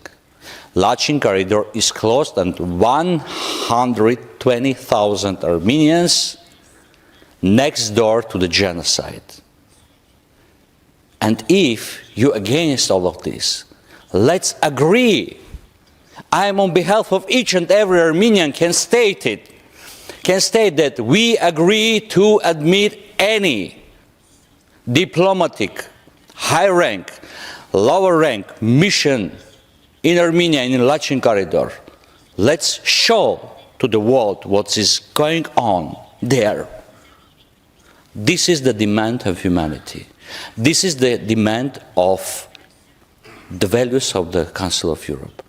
Otherwise, you are just proving that you are organizing a genocidal intent. Thank you. Thank you very much. Next speaker in the debate is Madam Senanur Çelik from Turkey. Sena, you have the floor. Dear President, dear colleagues, we are all aware of the importance of ensuring freedom and security of movement along the Lachin corridor for humanitarian reasons, especially the transfer of medical aid, food and essential goods. Azerbaijani authorities reject the allegations of the blockade of the corridor, referring to the daily use of the corridor by tens of vehicles of the peacekeeping contingent and the ICRC. Azerbaijani authorities and our Azerbaijani colleagues here also declare that Azerbaijan facilitates the humanitarian needs of all Armenian residents living in the region. It's important to emphasize that Azerbaijan is concerned about the illegal exploitation of mineral deposits in its territories and the resulting environmental consequences, as well as the abuse of the Lachin corridor for military purposes by Armenia, which constitutes violations of the trilateral statement. We should urge both parties to uphold the trilateral statement and work towards the common goal of finding a peaceful resolution. It's important to emphasize that the activities of the Russian peacekeeping contingent should not undermine the sovereignty of Azerbaijan. On the broader context, the recent developments have demonstrated once again the importance of addressing the root causes of the conflict and concluding a peace agreement to achieve sustainable peace between two countries. It's been over 2 years since the end of the Second Karabakh War. Azerbaijan liberated its lands from Armenian occupation and secured its territorial integrity and sovereignty. The war is over, but peace is yet to be finalized. Armenia has the chance to win the peace. It can achieve normalization with both Azerbaijan and Turkey by concluding a comprehensive peace treaty. As you know, there is an important ongoing normalization process between Turkey and Armenia. The international community should strongly support and accelerate this historic opportunity of peace and full normalization in the South Caucasus. Third parties' efforts should take into full account sensitivities of both parties. Third parties' efforts should also be mutually reinforcing and complementary. In conclusion, I would like to remind us all that the peace and stability in Karabakh is crucial not only for the people living there, but also for the stability and security of the entire region. Thank you. Thank you, Sena. Now we are going to listen to Mr. Mikhail Popsoy from the Republic of Moldova. Mr. Chairman, Mr. President, dear colleagues, ladies and gentlemen, I'd like to also take a moment and address the sensitive situation around the Lachin corridor in Azerbaijan. The Azerbaijani government has been appealing over a year to prevent the illegal activity in the territories where the Russian peacekeeping contingent is temporarily deployed. We have our own painful experience with the Russian military presence. The Kremlin refuses to be part of the solution, but rather chooses to be part of the problem, aiming to maintain the frozen conflicts instead of facilitating a lasting peaceful settlement. Clearly, Azerbaijan has legitimate objections and concerns when it comes to preventing the potential abuse of the Lachin corridor, which is intended for humanitarian purposes. On the other hand, the Armenian side also has raised concerns about the closure of the Lachin corridor and the creation of a humanitarian crisis in the region. They have claimed that the road is being closed and it is affecting the provision of necessary goods to the services to the local residents. It is important to note that both sides have valid concerns, and it is important to find a solution that respects the sovereignty and territorial integrity of Azerbaijan and at the same time ensures the provision of necessary goods and services to the local residents. The trilateral agreement signed by the parties should be taken into consideration while finding a peaceful solution. In conclusion, I hope that the Parliamentary Assembly could help in finding or facilitating a peaceful resolution to the situation. We hope that the Assembly will take into consideration the valid concerns of both sides and will work towards finding a solution that respects the sovereignty and territorial integrity of Azerbaijan and at the same time ensures the provision of necessary goods and services to the local residents. We hope that all parties involved will come to the negotiating table and work towards finding a peaceful resolution. Thank you. Thank you, Mikhail.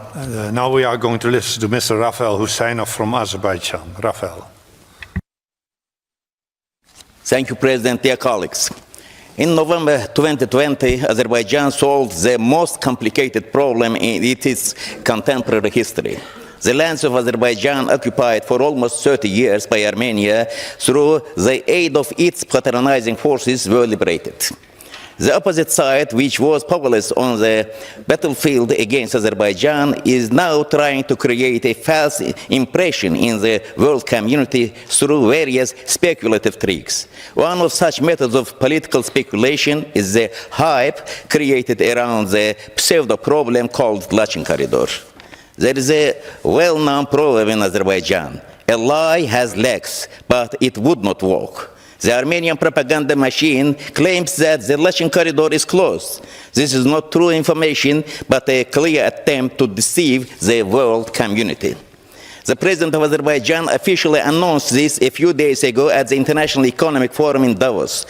The head of state stated that in order to confuse the international community, Armenia is engaged in manipulations related to the developments taking place on the Lachin road, claiming that the road is closed based on the false information. Nevertheless, this road is open for the passage of civilians and civilian goods, and the free movement of humanitarian goods is ensured through the International Committee of the Red Cross. Such coming and goings happen every day in the Lachin corridor. Therefore, it is completely unacceptable to make accusations against Azerbaijan based on the false words of Armenia about the alleged closure of the corridor or saving of some unclean purposes. We firmly reject all this.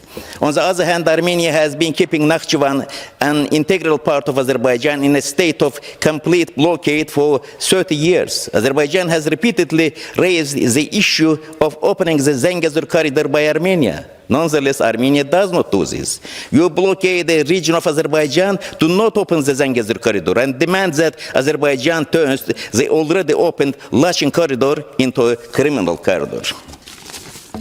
And one more important question. Literally in January of this year, on the eve of our part session, at a panel meeting of the Davos Forum President Ilham Aliyev unequivocally stated that Armenia is not responding to Azerbaijan's call to sign a peace agreement based on the fundamental principles of international law. Armenia is not willing to accept the offer of trilateral cooperation with Azerbaijan and Georgia.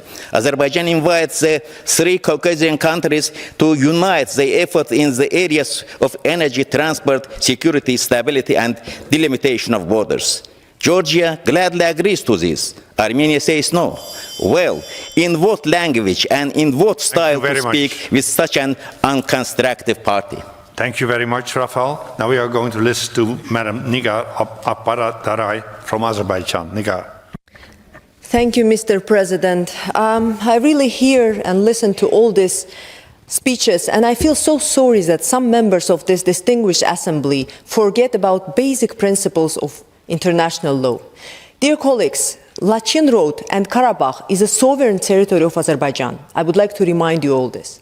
I will speak about the road and about the story that Armenian side is trying to portray here. But before that, I would like to remind you something, which this assembly forgets all the time, is that 30 years ago, piece of territory of Azerbaijan has been occupied by Armenia, ethnically cleansed by Armenia, in an attempt to annexation of this part of Azerbaijan. They have put it into their constitution. Their declaration of independence says that Karabakh is a part of Armenia. Can you imagine? Moreover, it has been confirmed by their constitutional court. So one member state of this organization occupies the territory of another member state and tries to legitimize that. This is exactly what you should all be worried about. Dear colleagues, about Lachin Road. Lachin Road, there is no humanitarian catastrophe in Karabakh, and there is no risk of happening it in the future for a simple reason that it's open. Every day we have trucks going back and forth through the corridor. And Azerbaijan is providing all the access to food, to medicine, to pharma, to civilians, and to all this. The media drama about fake blockade is staged by a new separatist leader and notorious money launderer from Russia, a person who has no connections to Karabakh, who just came from nowhere, who has been put into sanctions list by Ukraine, who is a person subject to various investigations, Ruben Vardanyan. The reason why he and forces behind him do it is to maintain a lawless piece of land where arms are smuggled, shady business goes on, and resources are being barbarically exploited and stolen for personal gain. The residents of Karabakh are hostages to this ideology. Sooner this lawlessness stops and Karabakh integrates into Azerbaijani legal space, the better is for everyone and for all the states. This will contribute to stability and peace in the region and will limit the ability of external forces to meddle in the affairs of both Azerbaijan and Armenia. It will, in essence, make both countries stronger, and this is what I call both countries stronger, and I'm calling Armenian side to sit with Azerbaijan and to finally start thinking about peace deal. Dear colleagues, international community failed 20 years ago long negotiations before war broke out in 2020. This time it seems due to the lack of vision and proper information. There is a risk of a repeated mistake again. I would like to remind everybody that Karabakh is Azerbaijan and always will be by international law and by law and reality. And the sooner everyone gets it, the better it is. Thank you very much. Thank you very much. 3 minutes for everybody. Now we are going to listen to Mr. Haik Mamianian from Armenia. Haik. Thank you, Mr. President. I don't think that 3 minutes is a possible period of time to answer all that false information provided by the representatives of Azerbaijan. But, dear colleagues, you all see the situation. The world, all the international organizations, many states tell that there is a blockade, there is a humanitarian catastrophe, and there are a few people in these chambers who try to state that it's not like that. Well, it's really hard to provide facts, as Azerbaijan is refused to provide possibility of the missions, any missions. But I don't know if it's a fact or not, but during this debate, I have read 4 or 5 posts on different groups on social media from the Armenians of Nagorno-Karabakh. And they were about the discussion parents were asking, is there anyone who has baby food that I can borrow for my kids? This is a quite good fact for me. So, you know, you can think and say anything you want regarding the ammunition and some ridiculous things about that. But what's the meaning of blocking and stopping the gas pipeline, the electricity, the internet? You do think that there is a possibility to provide ammunition, it's absurd, but anyway, by gas pipeline or by internet cables? No. The only reason that Azerbaijan is conducting this blockade is to make grounds for ethnic cleansing. And you know, I know why it is happening. The only explanation for that is Karabakh is only a territory for you and it's homeland for us. You know, people in Nagorno-Karabakh do have a shortage of food, medicine, electricity, gas, but there are a few things that they definitely have. They do have honor, they do have a right to live on their soil, in their homeland, and they definitely have a right for self-determination.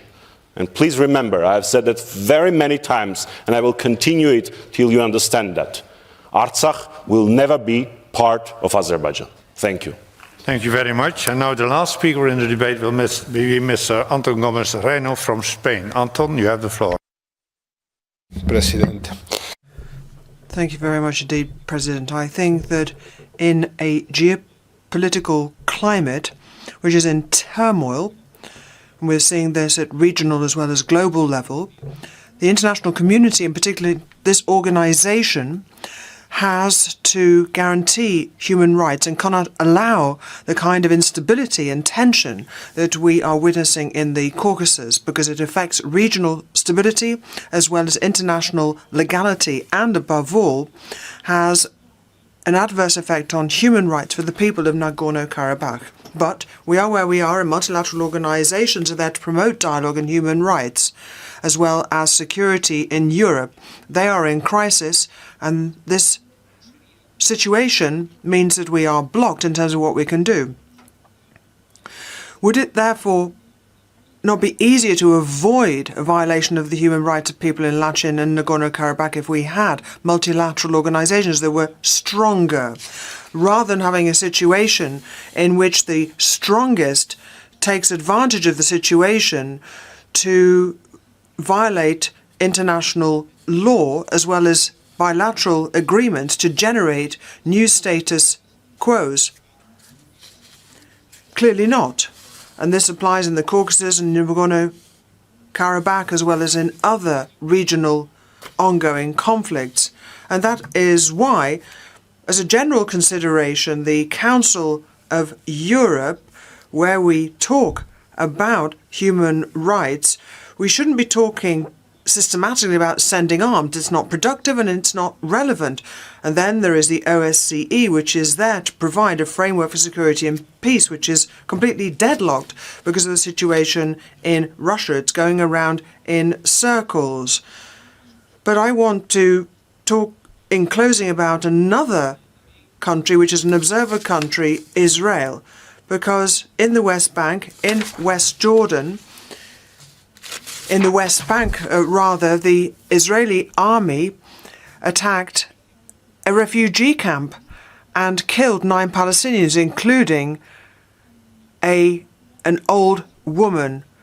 So let me conclude by saying how long we are going to allow Israel, an observer country here in the Council of Europe, to execute civilians in Palestine. Thank you. Thank you very much. Thank you very much, Anton. That concludes the list of speakers. Mr. Seidov, point of order. A point of order is a point of order. Yes, Mr. President. Point of order is a point of order. Now I can see how biased approach to Sorry, the discussion. that is not a point of order. No. I'm going to say a point of order. If during this so important discussion you are not able it's not a point of order. to present the speech for the leader of Azerbaijani delegation, this is exactly biased approach. If Armenians are able to present that, now to sit down, if the leader of Azerbaijani delegation is not able to do that, that's out of the reality and very biased approach. And I will tell you that next time I will not tolerate that you abuse the rules. A point of order is about the order of the meeting. If you have something that is not correct, you should not abuse it for speaking times. I have to compliment you all. You have all observed the speaking time. That's very difficult in such a heated debate. So please do not abuse the rules with points of order, which are no points of order. And I mean this very serious, Mr. Seidov, because you are an experienced member of this assembly. We don't act in that way. This concludes the list of speakers. I remind you that at the end of a current affairs debate, the assembly is not asked to decide upon a text, but the matter may be referred by the Bureau to the responsible committee for a report. Many suggestions have been made during the debate. The Bureau will decide upon that. The Assembly will hold its next public sitting tomorrow morning at 10 a.m. with the agenda which was approved on Monday morning. The sitting is adjourned. I wish you a pleasant evening.